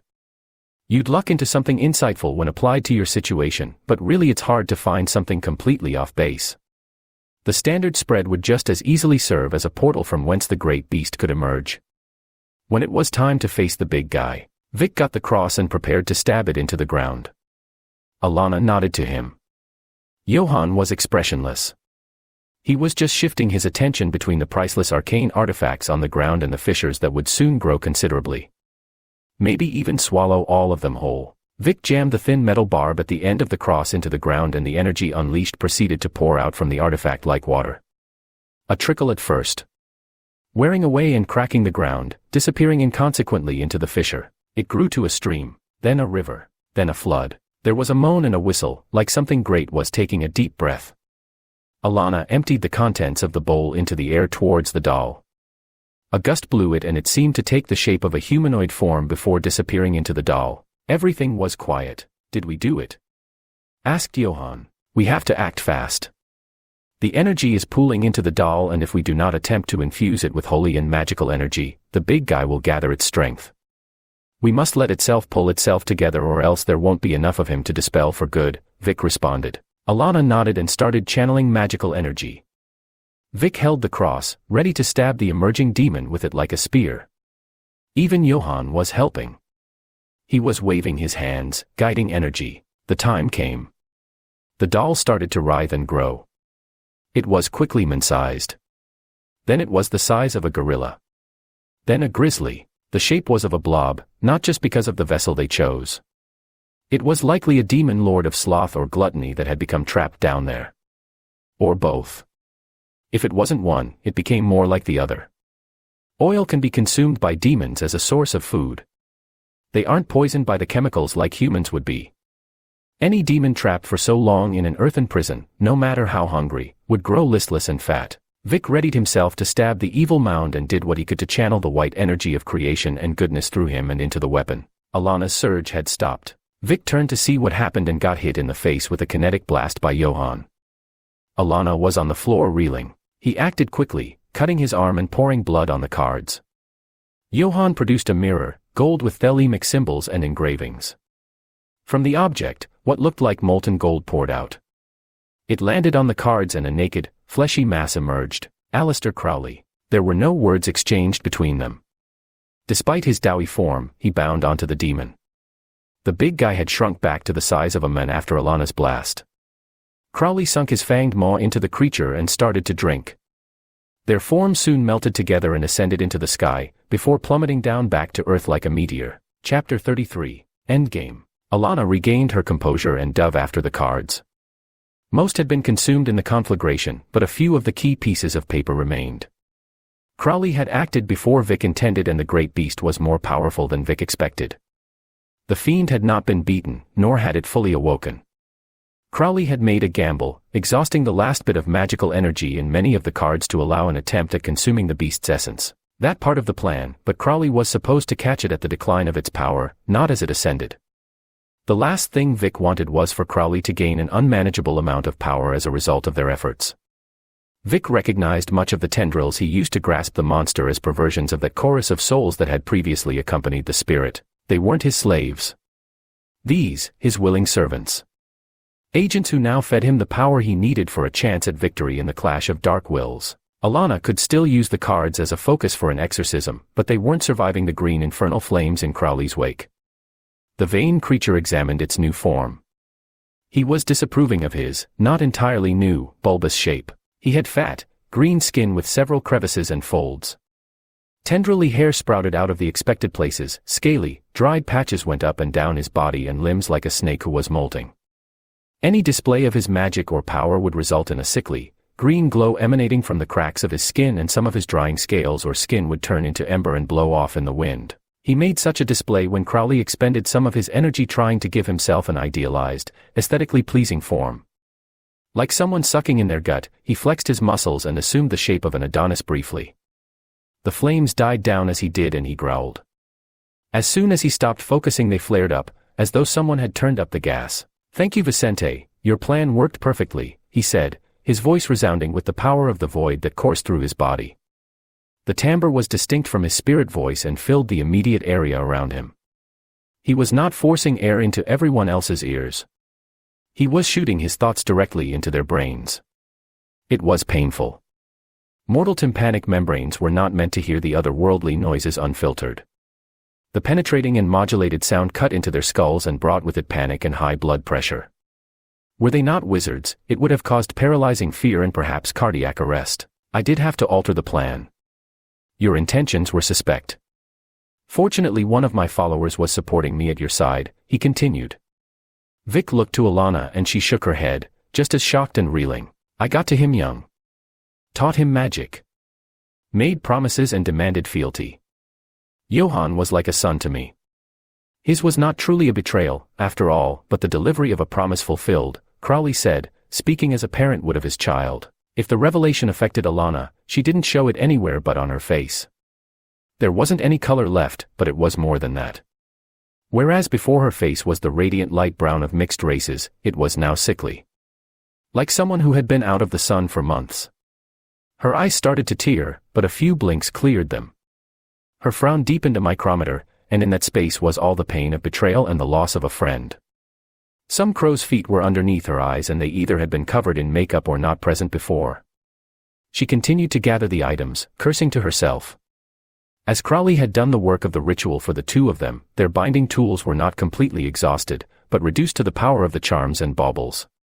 They would not be enough to reseal this new great beast in the tomb. Even if the two wizards were capable of such a feat, The first time some dynamite would go off underground to get at that demon blood-infused shale, it could very easily cause this sort of thing all over again. Vic hoped Crowley wasn't in his head, hearing his thoughts. Because Vic would have to stall while he thought of a plan. Something more permanent. So what's your endgame? Vic asked. You can't just rampage through this town. This state. You're big and bad but get a few tanks, some special forces, a young priest and an old priest, and the aligned forces of good would lock you up again. See, that's why I think I can rely on you, why I can use you, Vicente. I don't need yes men. You'll give it to me straight, whether I want to hear it or not, Crowley responded and tossed some balefire Vic's way. The wizard dodged. There was no need to start dispelling things yet, or wear down his magical armor. Vic needed to conserve whatever energies he'd started to channel for now. Well then, you'll like what I have to say next. No one's going to follow the great beast anymore. Or rather, you're going to have to outpace Obama for that title. And you'll need a more pleasing form. People are superficial sacks of shit nowadays.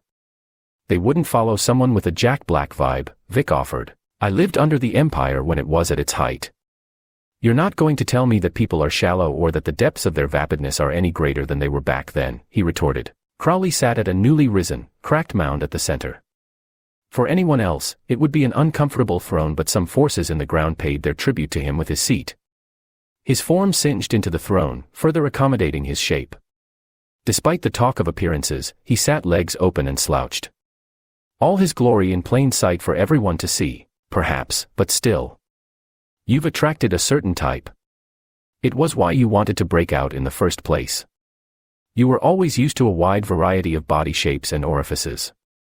The idle rich who were drawn to your activities were not all attractive. But they weren't all mongoloids either, Vic said. Those that could spend their time fucking around at the university weren't fucking around with the occult. The tantric groups were so bendy, but none of them bothered visiting me, unfortunately, Crowley said. He reached down and grabbed one of the fallen demon's bodies and started to examine its broken form. Such a waste. These imps were stingy and base. So quick to flee their prison and indulge. They don't know how to cultivate a crop of followers. Alana finally finished gathering the remaining cards, but when she had the last one pinched between her fingertips, Crowley took another shot.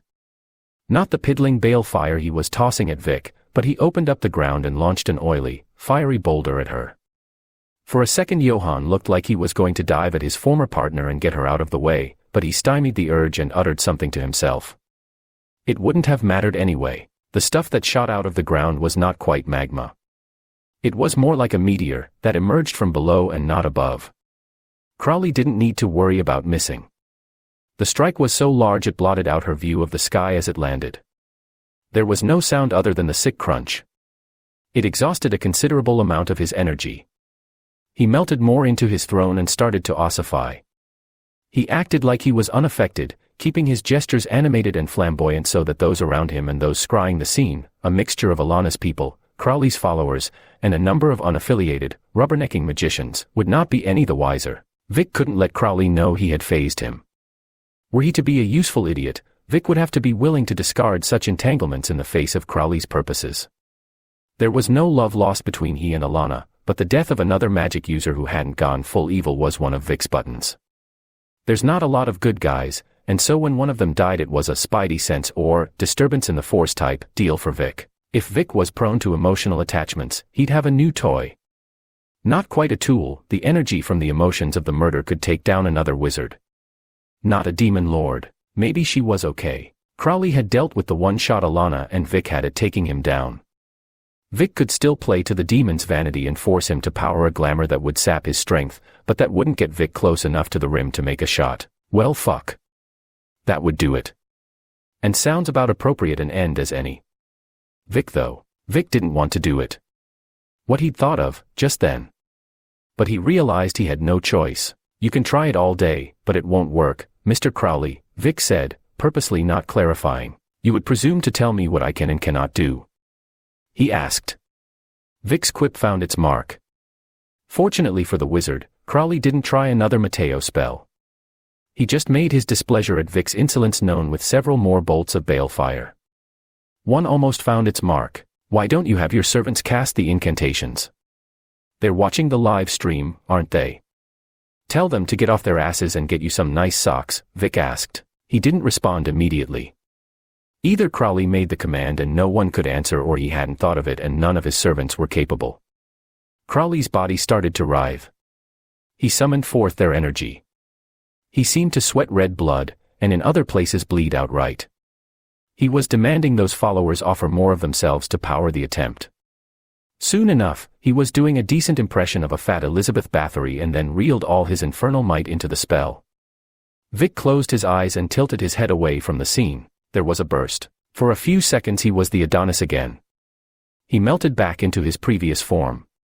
His face was as impudent as ever, but his slouch was less lazy and more defeated. Let me.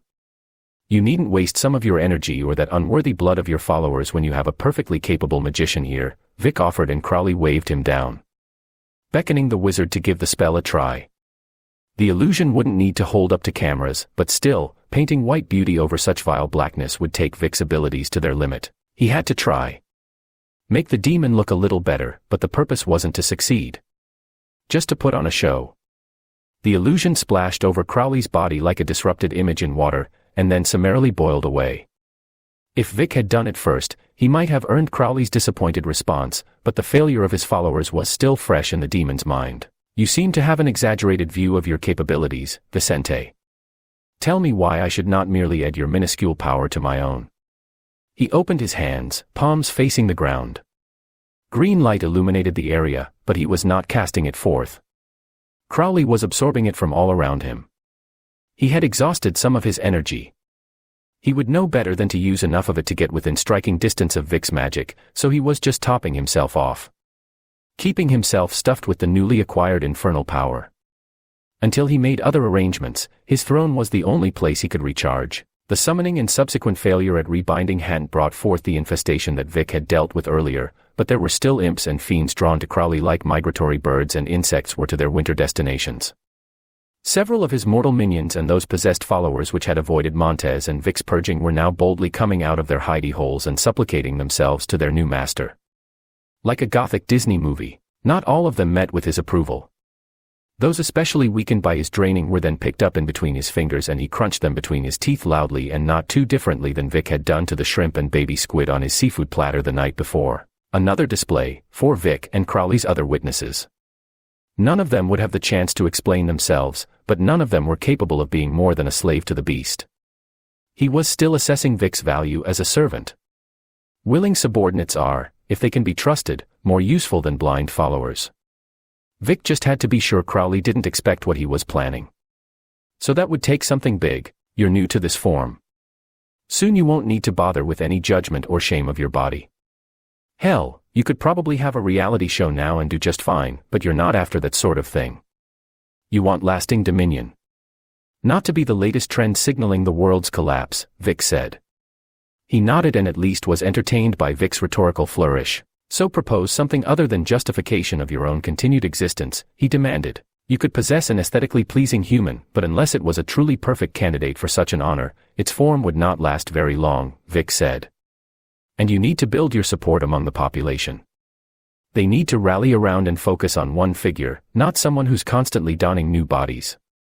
That would be a tough one to explain. He looked bored. You know of a perfect specimen. Hell, if I found her, I'd fight you for her, Vic said. He chuckled. Your hybrid nature would make you capable of ravaging another demon's essence, and if you do this enough and you might gain a pleasing form, especially if you pick the right demons. But we don't have time to round all of them up, especially since it's doubtful they'd play along willingly. So you have a plan. It better be good, he said. I know of a half-demon, half-human. She's fucking beautiful. Her dual nature should make her quite an appropriate vessel, Vic said. Crowley must have been able to sense the guilt welling up in Vic's soul. This was a true betrayal that would tie Vic to him as much as it would help Crowley gain a suitable host. Now that's why I've not eaten you yet, Vicente. I hope everyone watching at home is paying attention. He said. Chapter 34. Dead Hearts and False Starts. Vic waited outside Toka, the Club Lila waitress at when the mysticism business was slow. He had all the typical implements of abduction. Soft-fibered rope. Good old duct tape. Gags, ball and otherwise. Granted, most of these were in rotation when they were on again. The scope of the eventual betrayal had empowered Crowley's blessing on the implements, and her latent demonic nature might help her escape if Lila felt threatened. She would have to come willingly or be bound. Literally and magically. That would take her true name, which Vic had been trying to find out. Lila Ash was what she'd chosen, but it was not what she'd been christened. Or anti-christened. He had never seen a bill or some of her mail. Vic had lost track of several of his own aliases. It was stupid not to have several valid forms of documentation and identification on the border. Despite their trips together and, almost shacking up any number of times, he had no proof of who she really was. Vic didn't want to do this. The world could handle Crowley re-emerging as a player on the big stage, he was sure. Some other band of sorcerers could take care of it. Of course, there'd be a lot of blood and corruption before Crowley got big enough to draw the attention of the real heavy hitters. Then maybe they wouldn't be able to snuff him out. No one had the inside track like Vic did. Vic had been hired to see this through to the end. If you're a writer and don't write, you're just an asshole. If you're a carpenter who doesn't carpet, you're nothing. If you're a fixer who doesn't do the job, well, someone else will. Soon you won't be able to get work that isn't bussing tables or fucking retail. Some sort of hell awaited him, whether Vic failed or gave up. His only hope was the good fight, but that didn't mean Vic was going to take a dive. Strip clubs down here are on the outskirts of towns.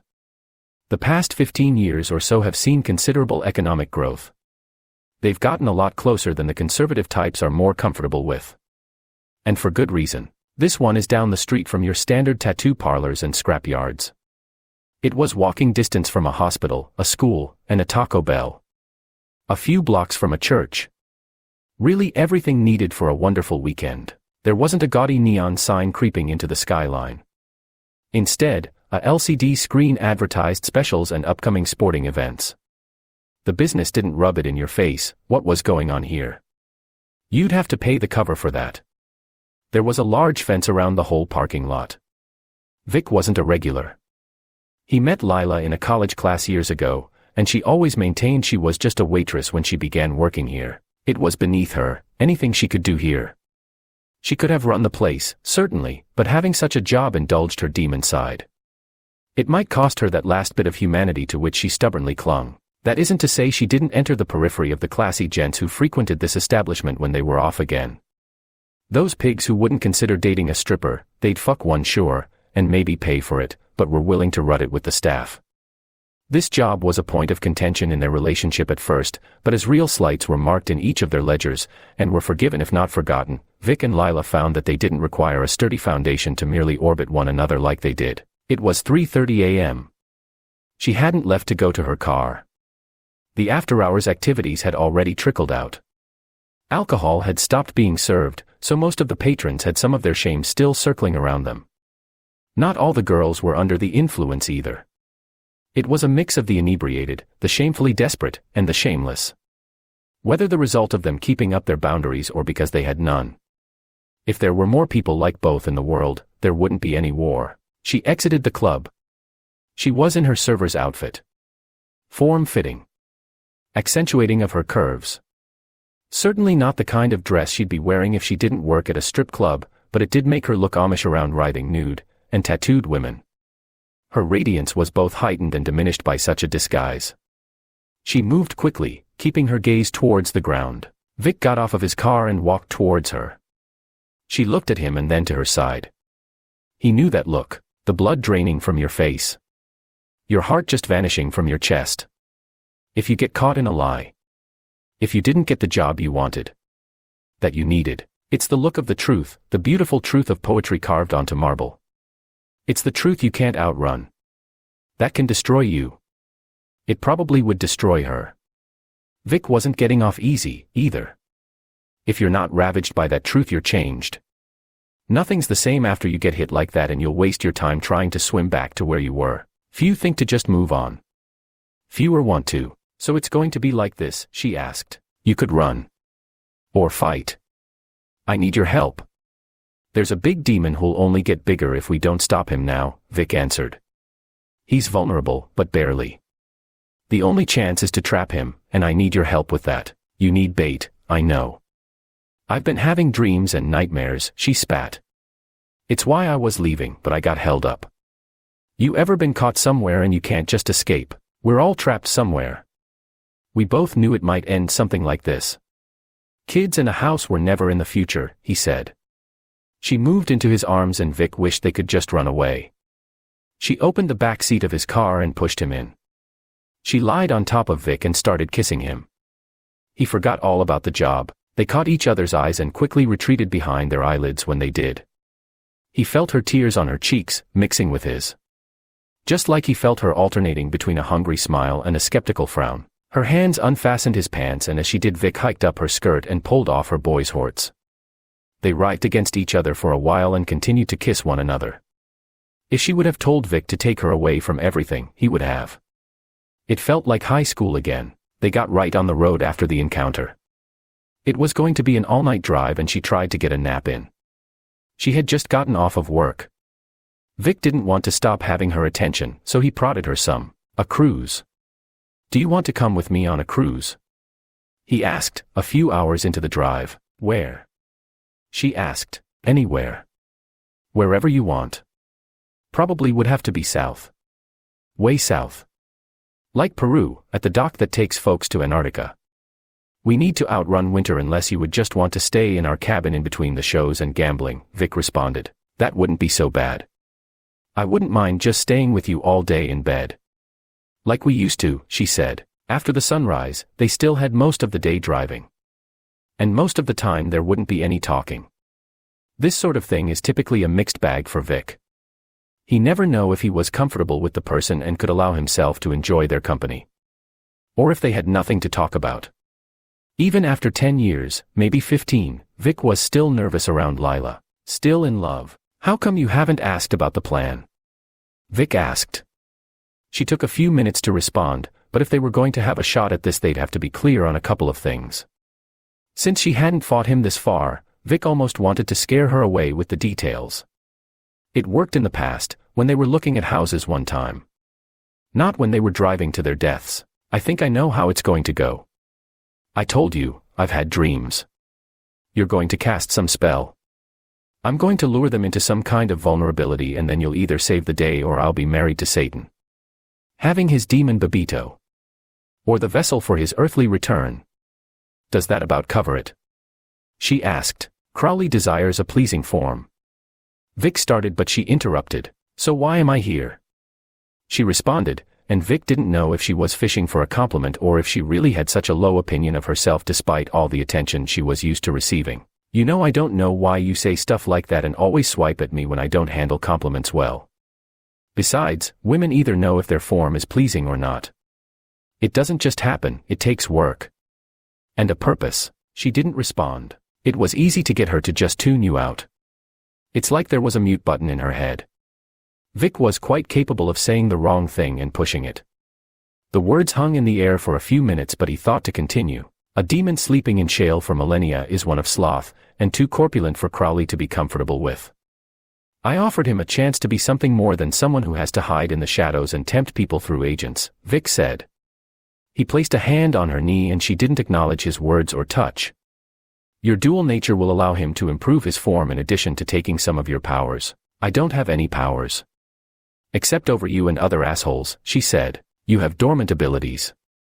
The ones you'd have if you embraced the other part of you. He didn't gain unlimited power, but was still strong enough to consume the primeval frack demon after I weakened it. His strength grew, but he's still within striking range of the original spell. I just have to catch him while he's vulnerable. Vic said. Her eyes had been fixed to the landscape in the distance for some time. Hills. Trees. Windmills. Can you stop him if he takes me?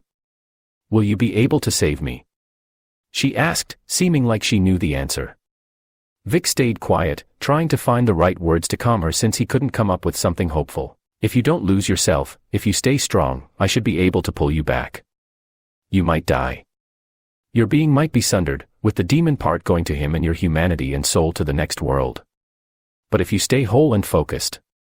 If you resist his consumption, and I can bind him, then end him. You might be able to free yourself, Vic said. She didn't seem convinced and he really wasn't that convincing. When you double up spells, it becomes more of an ordeal to predict success. An exorcism charm, I can do 9 times out of 10. Binding a demon, almost every time. Acting as a vessel of judgment, whether or not it's to save the world, plus those other things, no one's tried that. Not ever. If they pulled it off, they weren't open about it. They didn't write it down. There aren't any stories, Vic said, so how are you going to even the odds? You don't play fair, especially when you expect to lose, she replied. My offering of you created a shared sin with Crowley. I have some of his trust, or as close a thing to trust as someone like him can offer. When he sees me making good on my word, he'll let me get close enough to take him down. I'll bind you magically, but that will be a ruse. They'll be the imbued shackles that will tie him to his prison. I have one of the cards from his tarot deck.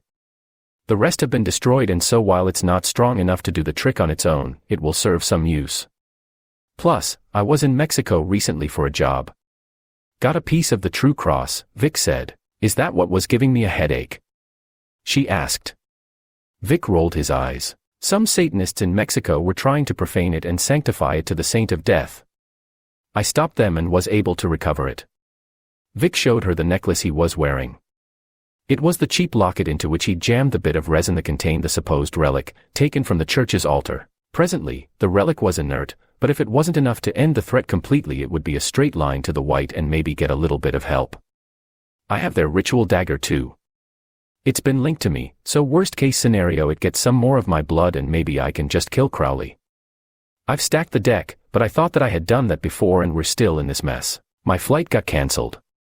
They offered me the shift even though I was supposed to be leaving already. And well, there was my dream.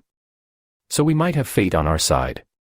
We're supposed to be doing this, she offered. I just hope the end is as you planned. Chapter 35. God says no. Alana turned to stone. The ground under her was soft. Crowley fucking Mateo'd her, so her survival required quick thinking. His use of such an attack meant he was adaptable. He didn't stick to the Victorian hermeticism of his non-demon days, and in the course of his awakening had learned a few modern tricks. If he survived, he'd be a real threat. Definitely greater than the primeval would have been. Despite his Gilded Age origins, his defeat would not be the result of a failure of imagination. It had the resonance of an entirely new spell.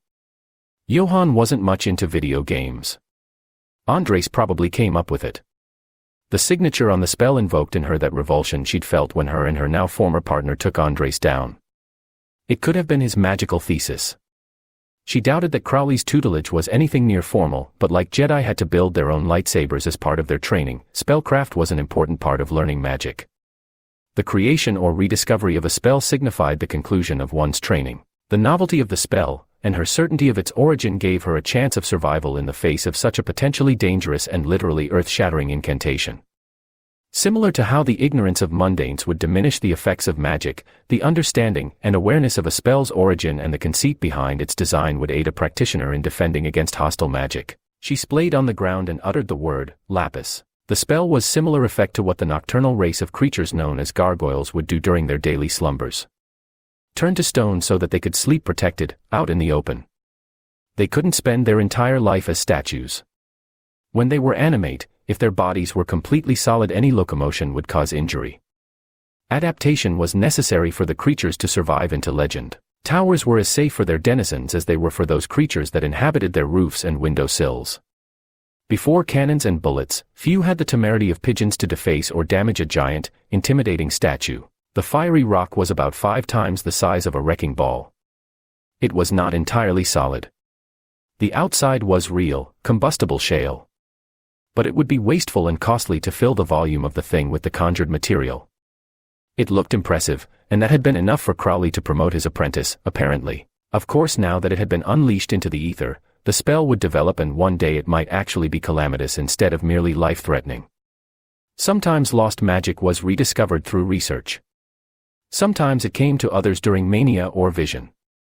Still other times it was based off those spells that were in the stories of the mundanes. Or, in this case, the video games. The ball burned mightily, but once Alana was in the ground her stone body could absorb considerable heat. The ground around her also insulated her from further harm. Soon she would surrender completely to the stone sleep, so she mouthed one last word with the little bit of breath that remained in her lungs, Vicari. Alana had buried herself in the potent ground of an oil well. On top of her, burning itself out, was the concentrated hatred of a hybrid primeval, channeled into the form of a magical meteor. Her enchantment would prevent further harm. Whereas the stone would protect her, this new enchantment would turn her into a sort of battery for storing energy. Magical and otherwise, she entered a restorative rest. Hopefully she'd wake up this century. What finally stirred her was some digging around her form. Not her actual body. Her awareness. She had dispersed into the ground beneath her, and her consciousness extended to an area her height in diameter. There was chittering and scratching at her dirt. She heard it before she was cognizant of what was going on. When she opened her eyes, she was awake, and on the surface, there were two imps and a robed figure surrounding her. The creatures were the ones doing the digging, but they hadn't known what to look for. The immediate materialization of a woman was not what they expected. The minor demons acted as extensions of the robed magician's consciousness. The magician had been sent to find proof of Alana's death, but as one of the first supplicants to Crowley besides Johann, she had to do it by herself. The figure summoned a couple of imps and implanted in the demons a part of their will. The creatures were harmless enough, at least to Crowley's minion. They were kindred with the beast, but since his direct follower was utilizing them, they had no means of rebelling, talking back, or gaining their independence. They mirrored their summoner's own discombobulation but lacked the ability to react even if they were faster and, for their size, proportionally stronger. The figure tossed aside their shovel and started to fumble for the spell-slinging implement they had strapped onto their person. Alana acted quickly. She flicked her crystal rod out of its shoulder holster and tossed it into the air. Twisted and warped energy coursed through her, but the mere presence of dark magic in one's reserves didn't mean they would be themselves corrupted if they were themselves a capable magician and possessed of a strong enough will. What made magic truly black was the intent of the user. The purpose to which they twisted and weaved the raw stuff of creation. Vic had a reputation for being utterly pragmatic in fighting demons. His moral ambiguity made more traditional and conservative magicians suspect that he would fall to dark forces. But the results usually worked out for the best, not like now. Alana had doubted this eventual decline until she saw him make a deal with Crowley. Since their first meeting, she felt as though she could see through the mercenary wizard's bravado. Rather, she knew that his fast talk and wheeling and dealing were just tools he used in his crusade. As a fellow crusader, more than she had with Johann, she felt an immediate and visceral kinship with the men that she felt couldn't be immediately discarded, or she thought she did. She didn't trust her judgment as the sting of Fender's turn was far outweighed by the betrayal of her partner. They had been assigned together and there was nothing but professionalism between the two of them. Johann took every opportunity to wear down her barriers and involved her in parts of his personal life so that she might one day trust him. Granted, she now suspected such efforts were to cover his own failures in carrying out his hegemony duties to their completion. How many times had he sent her away while he offered to stay behind and handle the tedium that often followed the dispensing of a true magical threat? To gather those leavings and rather than discard them appropriately, offer them to his patron. Since working with him, Alana was getting over her own introversion, but Johann was far more of a people person. She would cast the magic and he would talk to everyone who started asking questions and make with the mind wipes. Or perhaps, intimidate them into Crowley's employ. She would deal with him later. It would be a lot harder than dispensing the imps and their master now. But he would get his. She channeled the dark power within her through her wand and it crackled. Sanctus. She yelled, calling on the cleansing power of the white. Demons are corrupt angels, and their substance is magically combustible. They are composed of a dark power easily turned into purging light, the process of which obliterated the imps and singed all the impurity from the robed figure. The robes were burnt away as the figure was sent flying back, hitting one of the oil rig structures with a loud thud. Alana felt the remaining energy she held within herself cleansed. She quickly muted the radiant aura of holy power around her. If she shone too brightly, more of Crowley's agents, or the beast himself, might be able to locate her. She glanced at the crumpled figure. It was a skinny and tall woman. There were several tattoos all over her body, but none of them were very large. She was pierced and bruised. Her frizzy brown hair hinted at the many dye jobs to which it had been subjected in the past. There were also plenty of scars on her body besides the wounds that Alana had inflicted. The robes made her look wispy. They were not one uniform piece of cloth, but several strips that hung off her body, not quite concealing an arm or leg that would poke out when she moved or tried to cast a spell. She moved like a spectral creature.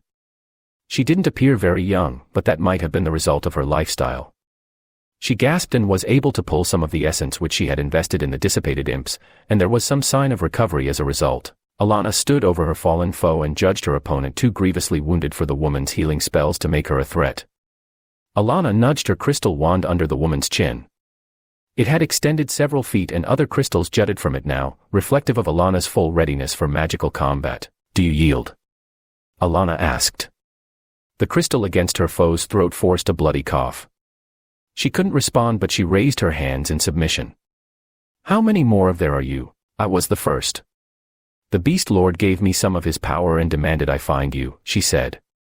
She tried to draw some more of the ambient dark energy into her, but her wounds singed. She had received judgment and was momentarily free from corruption. Attempting to draw in such dark power would only aggravate her wounds. How strong is the call? How far out did it go? How far is his reach? Alana asked. The woman made the slightest effort to resist, and Alana simply pushed her back down and bopped her opponent on the head with her wand. "We all heard it. There are dozens of us coming to prostrate ourselves before the Beast Lord." And Fender was not near as thorough at wiping out his children. He merely routed any who could oppose the Beast Lord's ascent, she said, defiance not subsiding in her gaze or posture. He has a legion of children coming to serve their father and their father's faithful. One of those children flew at Alana. It was a demonic insect that looked like a combination of a locust and lobster, with spikes and a slick blue doil all over its body. It dug its barbed legs into her and started pinching, biting, and ripping. Alana panicked. She swatted at the beast with her crystal wand and her free hand. Its assault did not pierce her defenses, the strikes created a spark of the holy energy within her. If she survived, the beast would be ignited and consumed, but more of them were attaching themselves to her.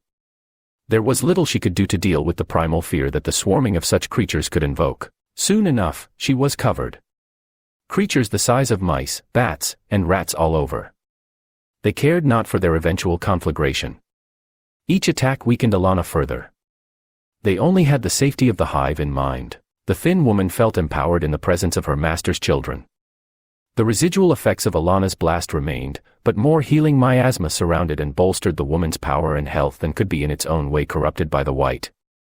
She stood up and started drawing energy from the swarm directly, healing herself and feeling her magical abilities returning. The ravaging of the spirits did not come without cost.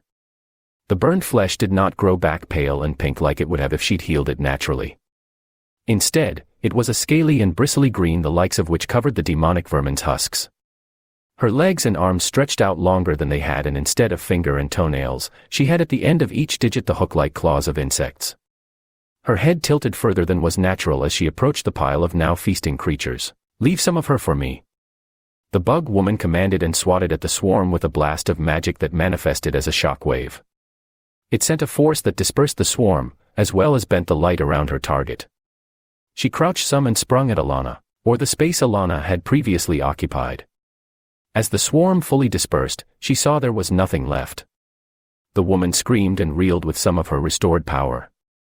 She looked pained and her chest split, but while some of the liquid of her cavities did drip out and pool in small puddles of reddish-black blue doil on the ground, she did not regard the hole in her body like a wound. Instead, it started to suck into her being all the dark energy that remained in the area. The demonic bugs that had eaten Alana. The smaller ones were pulverized and floated into her as dust.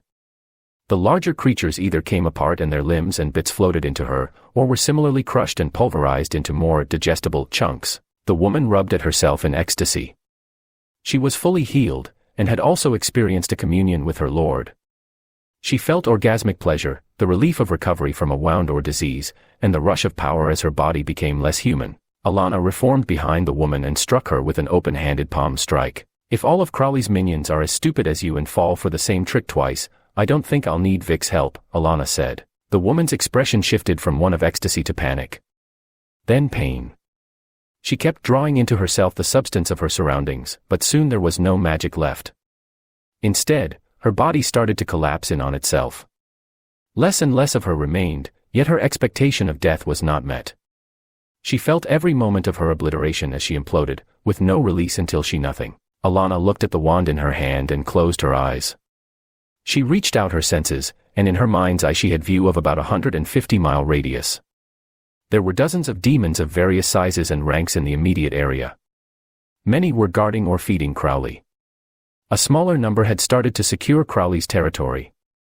There were also several nests that seemed to operate independently of the great beast, for now at least. A few vehicles were coming into the area, blaring death metal or rock and roll that didn't have to be played backwards for one to find references to the devil. She took a deep breath and used her wand to vault into the sky. She directed her descent towards where she sensed there was a nest of independent demons close. Chapter 36. The Road. Alana stood in the middle of the road in front of Vic and Lila. She had survived the blast and was seething. She seemed to blink into existence, and if he'd been driving something bigger he might have plowed into her. Vic stopped the car and exited slowly. She kept glaring at him with the fury of a berserker. Certain of victory and unconcerned with the element of surprise. Vic figured she was somehow aware of his arrangement with Crowley. Her bloody, flaming sword looked like she'd been dealing with plenty of other beings tied to the newly ascended primeval. "I'm not going to let you through, Vic. I've been killing Crowley's agents one by one, and once I have enough power, he's going down. Your spark should help top me off," she said. Alana had her burnt pantsuit on, covered by an honest-to-God wizard's robe. It wasn't hers. Probably one of the mages she'd taken down. Her burns were healing thanks to the increased power coursing through her body. There were scars, and it was hard to tell what would remain despite the augmented recovery. Alana's certainty diminished when she saw Lila standing behind the car door. "Good. You're still alive." "It's not what it looks like," Vic said, keeping his hands in the air as he got out of the car. "I made a deal to buy me some time so I could come up with a plan. I have a way to get him, but you'll have to hear me out. Please just listen, listen. So that you can spread Crowley's poisoned words. How can I trust you?" she demanded, approaching Vic slowly, but ready to strike. "You can't beat him. Neither can I. But I don't plan to. There's only one power that can, and it doesn't involve an amalgam of our magical essences," Vic answered. "You're making me nervous with that thing. Maybe put the business end of it down." She didn't, instead pressing the white, glowing blade into Vic's throat. "Who is she?" Her blade shined a green as she regarded Lila. "Alana, Lila. Lila, Alana," Vic responded. "Wizard of the local, regional hegemony and a partner in taking down Crowley. Half-demon ex-girlfriend whose pleasing body I wanted to offer to Crowley." Lila nodded but didn't lower her guard, still warily regarding the mage. The vain pig wanted a better body without cutting out the carbs or doing any of the upcrunches. "When he tries to subsume Lila, we throw everything at him. That won't work. He's already too strong." "We'd need an army," Alana responded. "The hegemony was content to leave it up to me and Johann. I'm sure he's reported something about my betrayal and your failure. And his immense success. Yeah, probably. Is that why you're gathering the power of his fallen foes?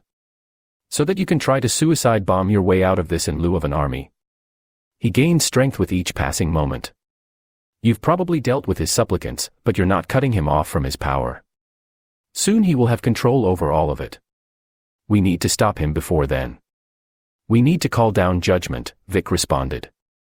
Alana stared at him after he spoke and Lila stayed quiet. "How can you do that?" Alana asked. "It's an easy spell with the relics I have."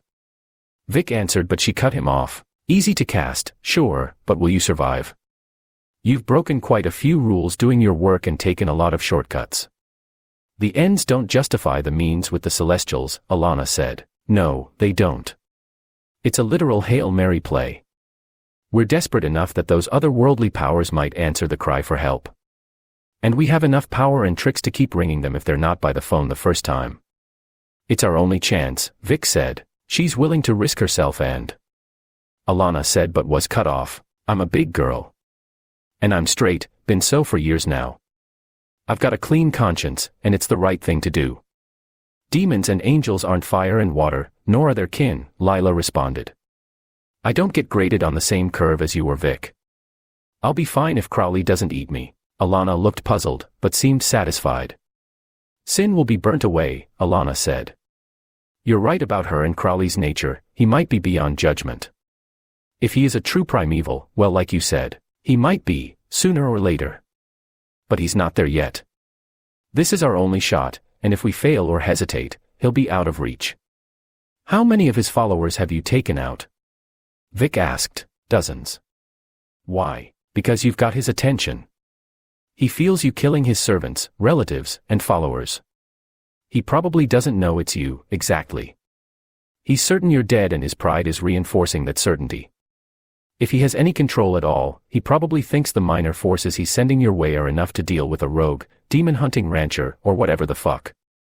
If I bring you in, he won't suspect my loyalty, Vic said. How can I trust you? No disrespect.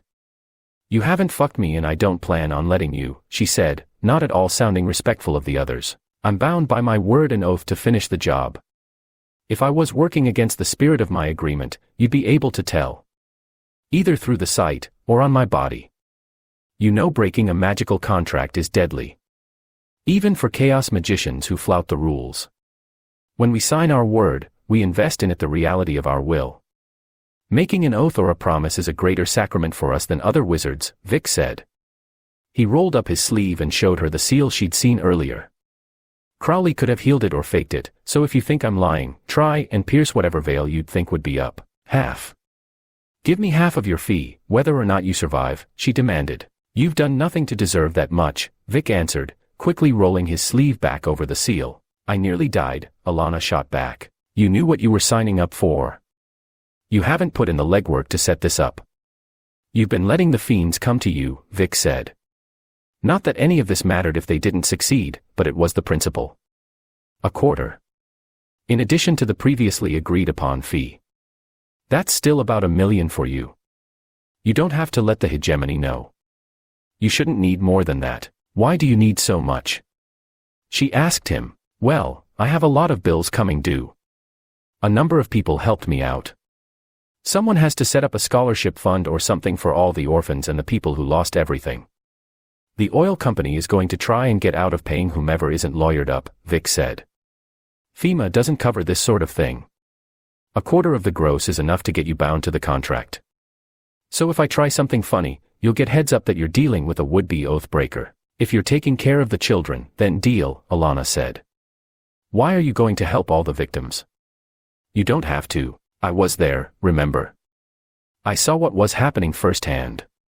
Of course, I need some eye bleach and a good brainwashing, so Vegas might be in order before I start sending out checks, Vic said and shrugged. Maybe I'll be able to double my fee and everyone gets a car. She frowned and asked, where is this ruse taking place? Crowley's taken a ranch as his base and fuck house. I have the directions on my GPS. It's about 20 miles up, then 10 down a dirt road. Were he sitting at his throne at the original site, he might have been able to locate anything so close. But he wouldn't be able to have as much fun as he's having at a bloody, demolished oil rig. You're not too far off from it, taking into account the trail of demon and warlock blood you've been leaving. But you don't have any wheels. And he won't let you find him until he's achieved apotheosis. Then it'll be too late. So you can come with me or you can keep it up here with the infernals who are feeling around in the dark. The lemmings. I was wondering if I was getting close, she said. He's riled up all the demons in the area, but he hasn't gained full control over his new body yet. The same thing that made him what he was is holding him back, Vic said. Lila looked at him.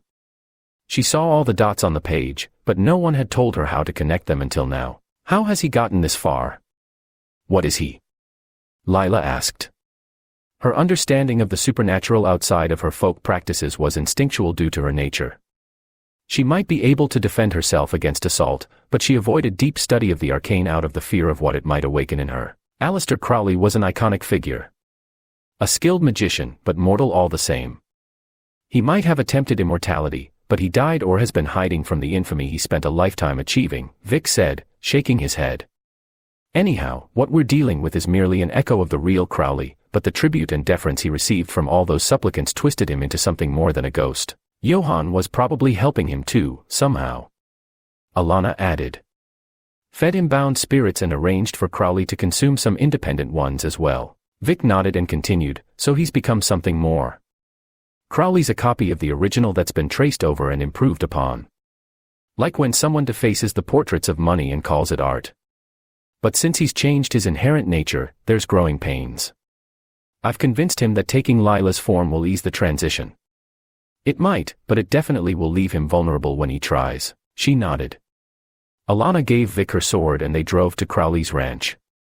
It was probably 20 miles off the highway, but Vic couldn't drive faster than 40 miles an hour on the dirt road without sacrificing safety. There was the barbed wire and a wrought iron gate you'd expect for a Texas ranch.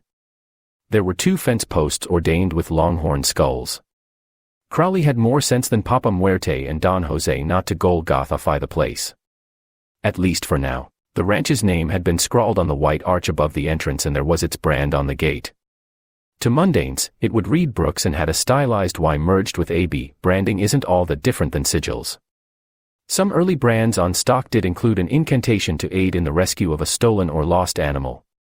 It could also be empowered to ease the animal's suffering during butchering, but few did this. Crowley's presence and claim of the territory warped any signage, but also warped any lettering to non-magical witnesses. He wasn't going to call it Crowley's Denver. He wasn't advertising his location, but he couldn't completely hide proof of his presence and occupation. The brand shifted to a modification of Crowley's personal sigil, a combination of 2 traditional pagan runes, Pertho and Rado. The place throbbed with a haze like you would see when you filled your car with gas. Probably the result of him eating the big guy. I'll have to tie both of you up. It'll be a simple knot, more for show than anything, Vic said. The 2 women looked dubious. Lila's shoulders were slouched and she looked at the ground. Alana fidgeted without her sword to occupy her hands.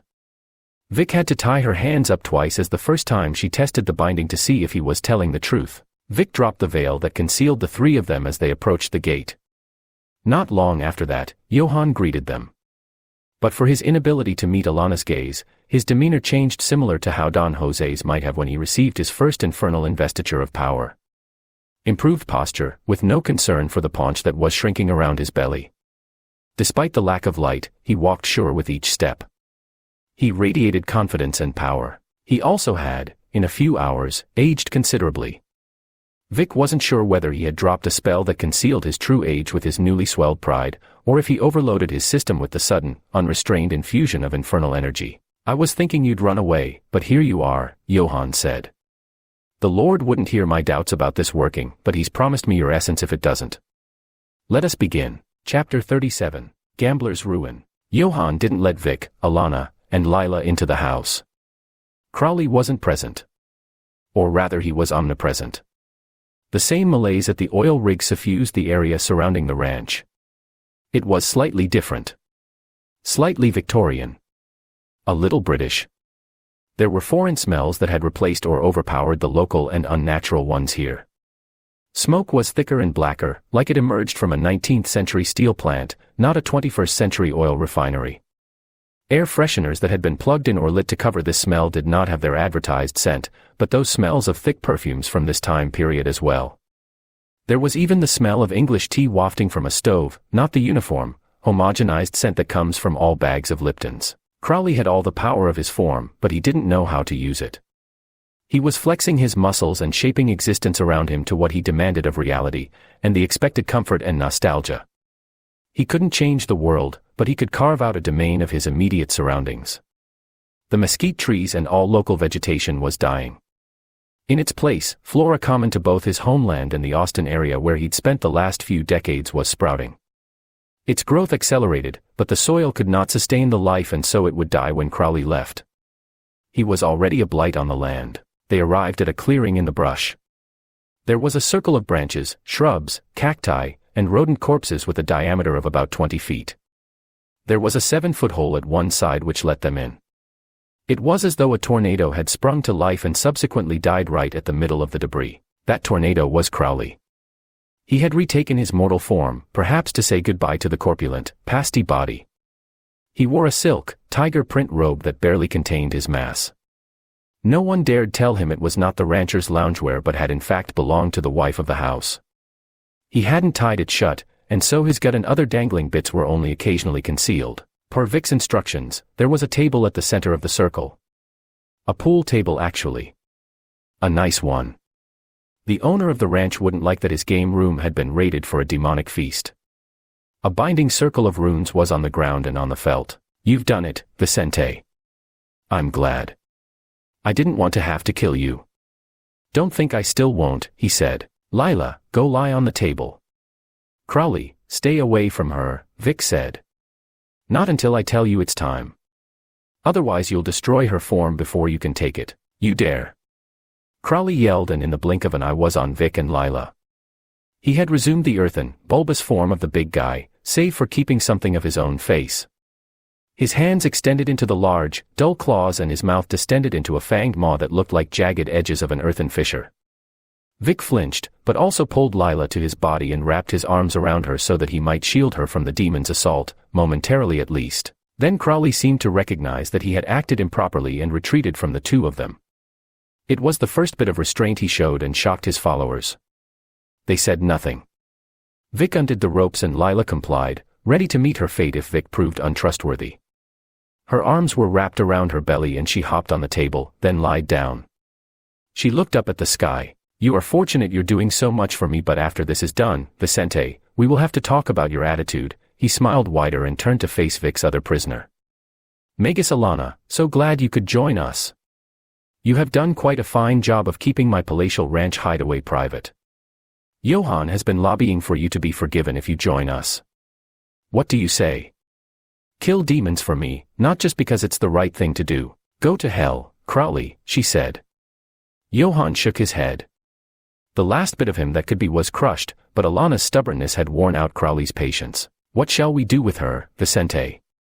Crowley asked, but Vic felt it was a rhetorical statement and stayed quiet. You delivered her to me.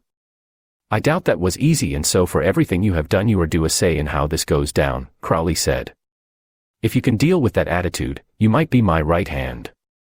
I do already have a left, after all. There was a pause and Vic saw it as his opportunity to answer. Make her watch and then, Vic said to Crowley. She said she wanted my spark, so when you're done let me take hers. It's only fair. Crowley smiled and nodded. Alana kept her face stone. Johann couldn't hide all of his disappointment. Very well. Ready when you are, Vicente. Crowley said. Vic nodded and approached Lila. He took one of the many ritual daggers that had been laid before him and cut through the t-shirt of his that Lila had put on over her work clothes.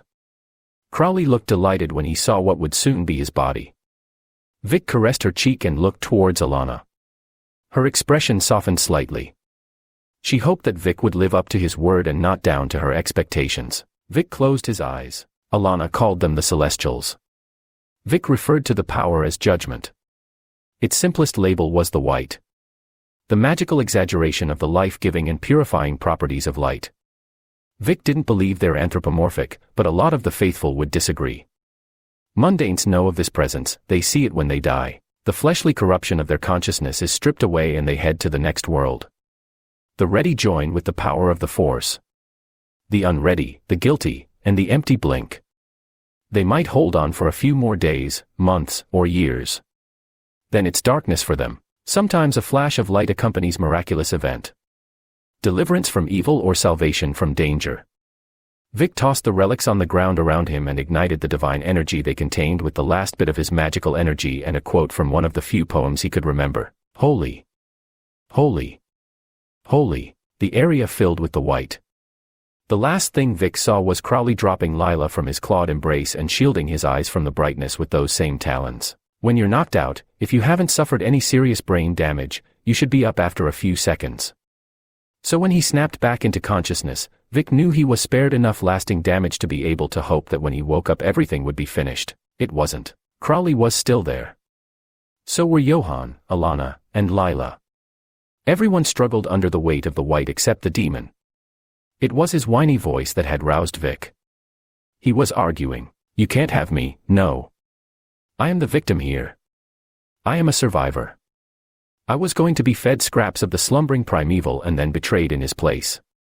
There was no loyalty or trust placed in me, Crowley said, his voice shifting from that of a demigod to the stumbling, improvising tone of a fast-talking huckster. Now I am that primeval, afforded the same rights and expectations, but I am also something new. Take what I have earned, but don't call it justice. He spat his defiant curse on the ground. The beam of white light paused. If there is a true omnipotent divine being, it wouldn't act so unsure of itself. But mortals only a glimpse of God's plan or of the tapestry, or whatever it's called, and are aware of our role. You can't lawyer your way out of a holy reckoning, but belief with these things goes beyond the placebo effect. Judgment functions on the basis of truth.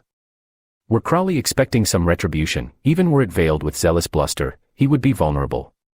But he was a man of conviction, of will-given form. He only believed in himself, and that faith, even now in this new and monstrous existence, was unshakable. He was a newly minted divine being. He hadn't planned to avoid any kind of fall, but he technically had not challenged the forces of good and justice and righteousness and Disney. Not yet.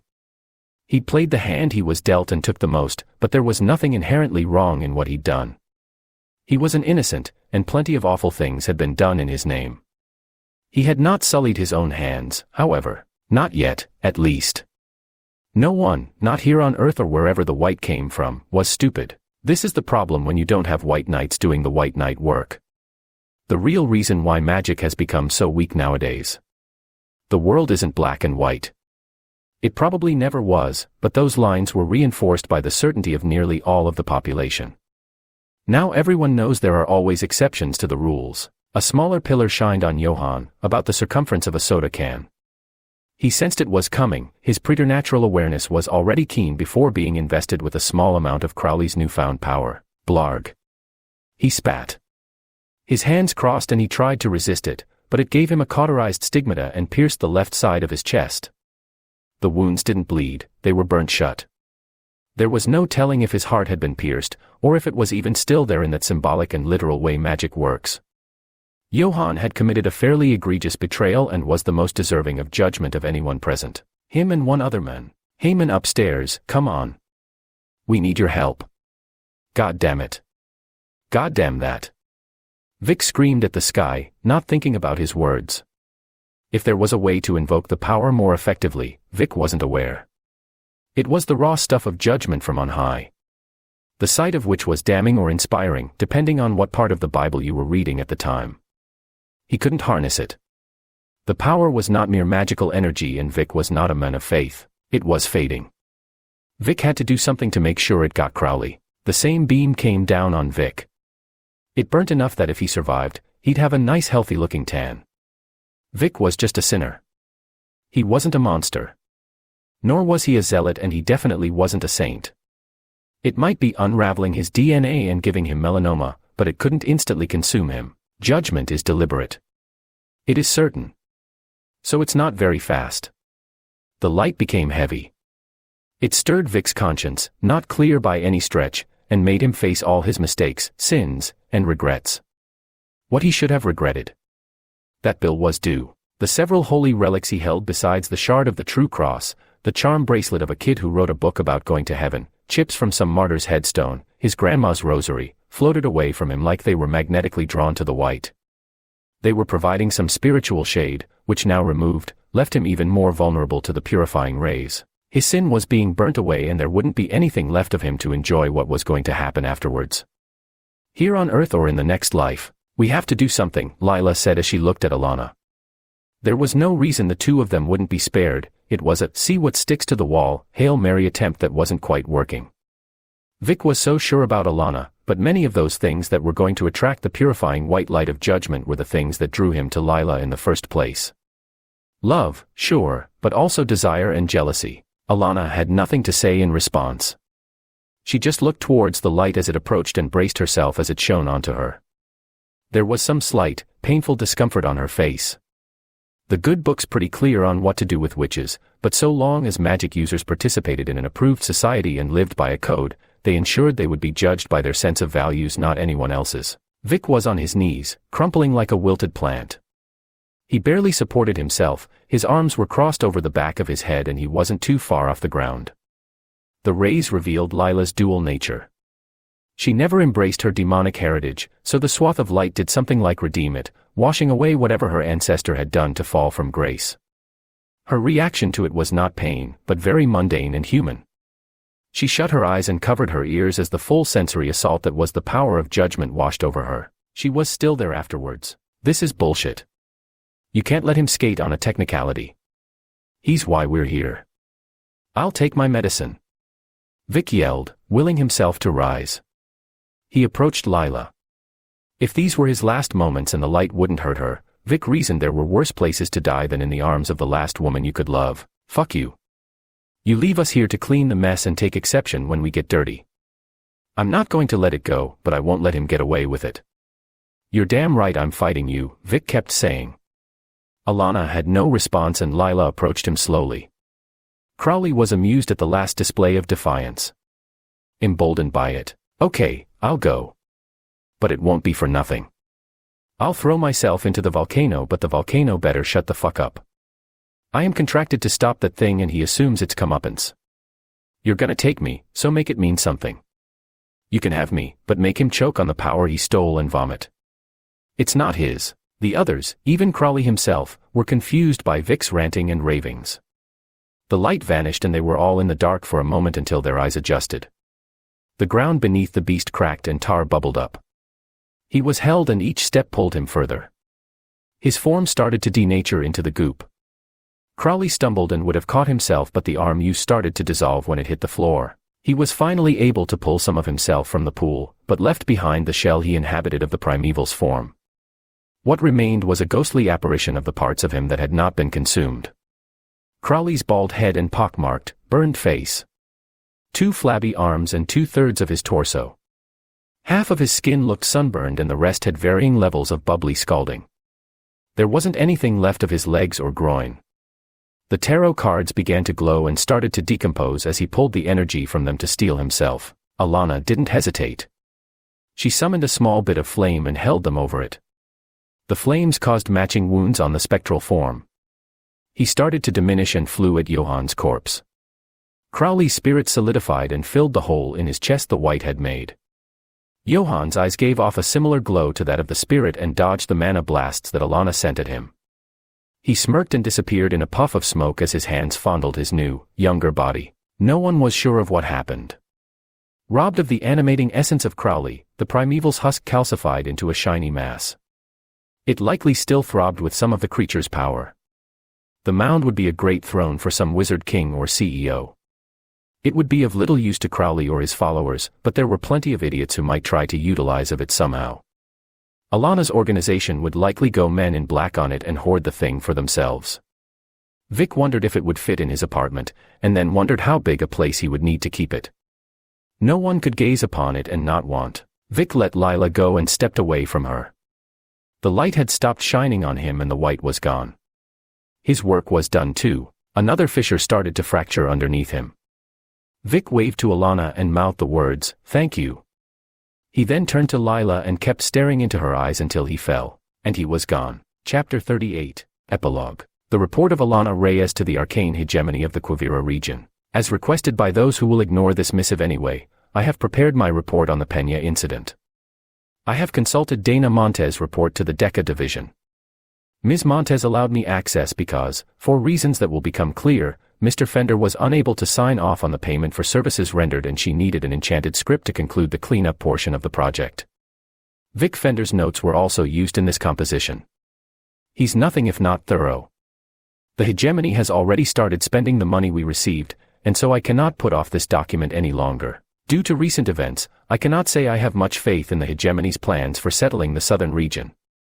Johann Kemp's infiltration of our organization and betrayal should have been transparent. For as paranoid and distrusting of outsiders, we have a blind spot towards threats from within. Many would advocate sanction against independent magicians such as Vicente Fuentes in light of these events, but he and his kind are not the only ones deserving of judgment, and should I determine that he is made the scapegoat for the past events, rest assured my actions will not be a sudden, unexpected betrayal.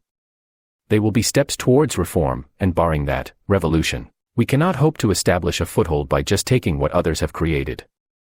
Plopping clumsily onto the foundations the unassociated and independent magical community has built when we are given reason to stir. The bureaucracy of the hegemony ensures that we cannot bring the full force of our organization to bear without much deliberation, and so to believe we can start policing a region that did not ask for us must be seen as an abortive military endeavor. Flamboyant figures such as Fuentes may draw our attention, but real threats do not go about their business unobscured.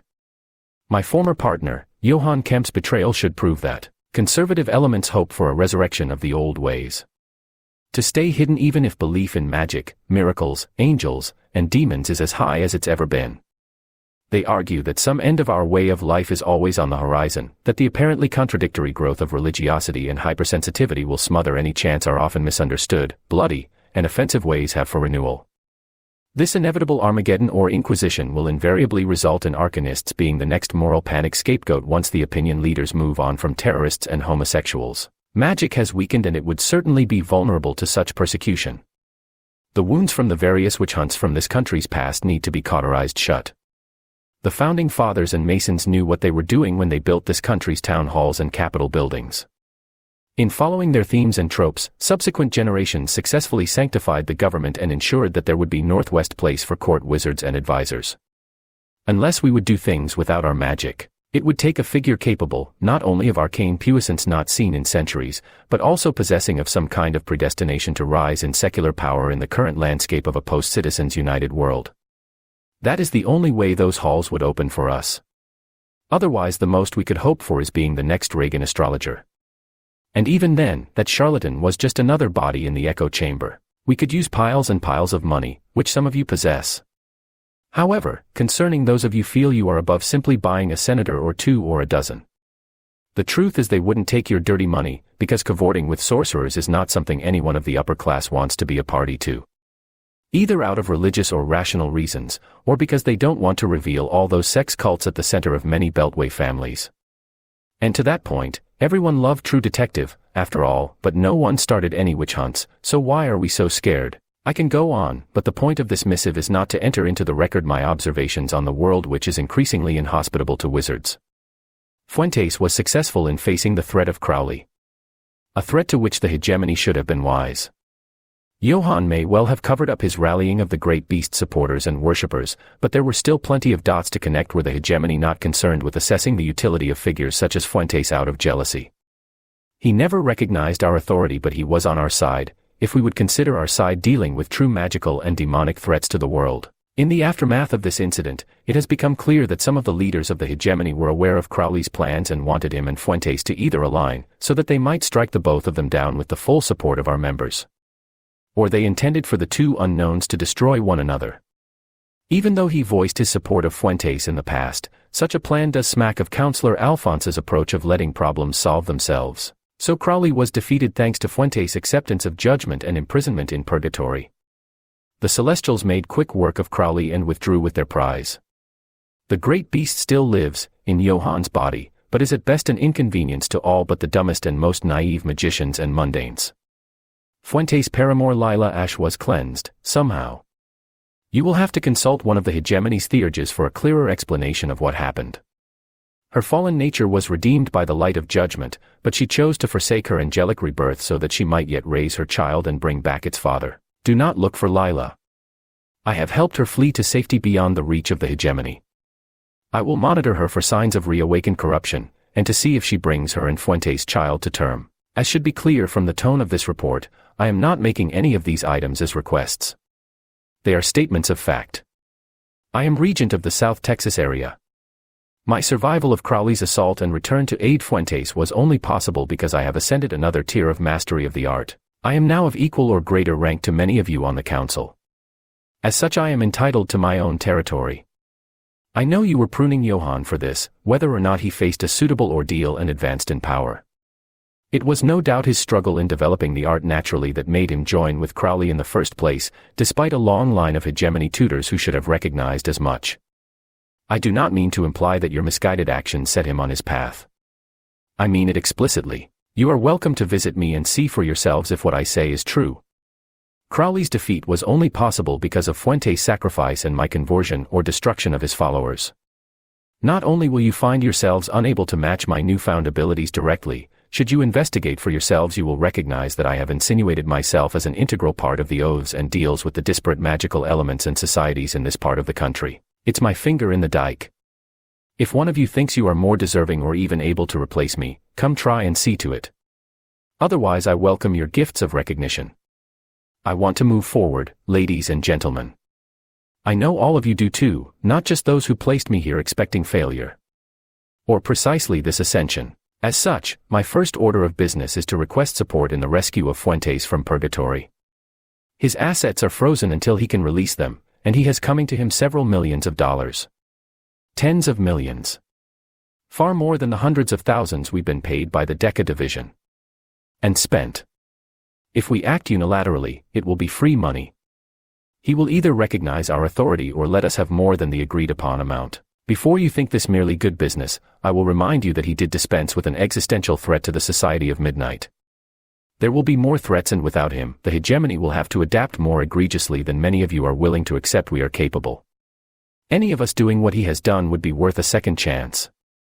For those of you who are resentful, if we bring him back he'll be spared purgatory, sure. But he'll also be at risk, once again, of greater damnation. Like I said, it's win-win. Sincerely, Alana Reyes, First Circle Regent of South Texas. End of Part 3. Vic Fender returns in Lies the Snake. Book 2 of the Brujocorridos. Thank you for listening to my story.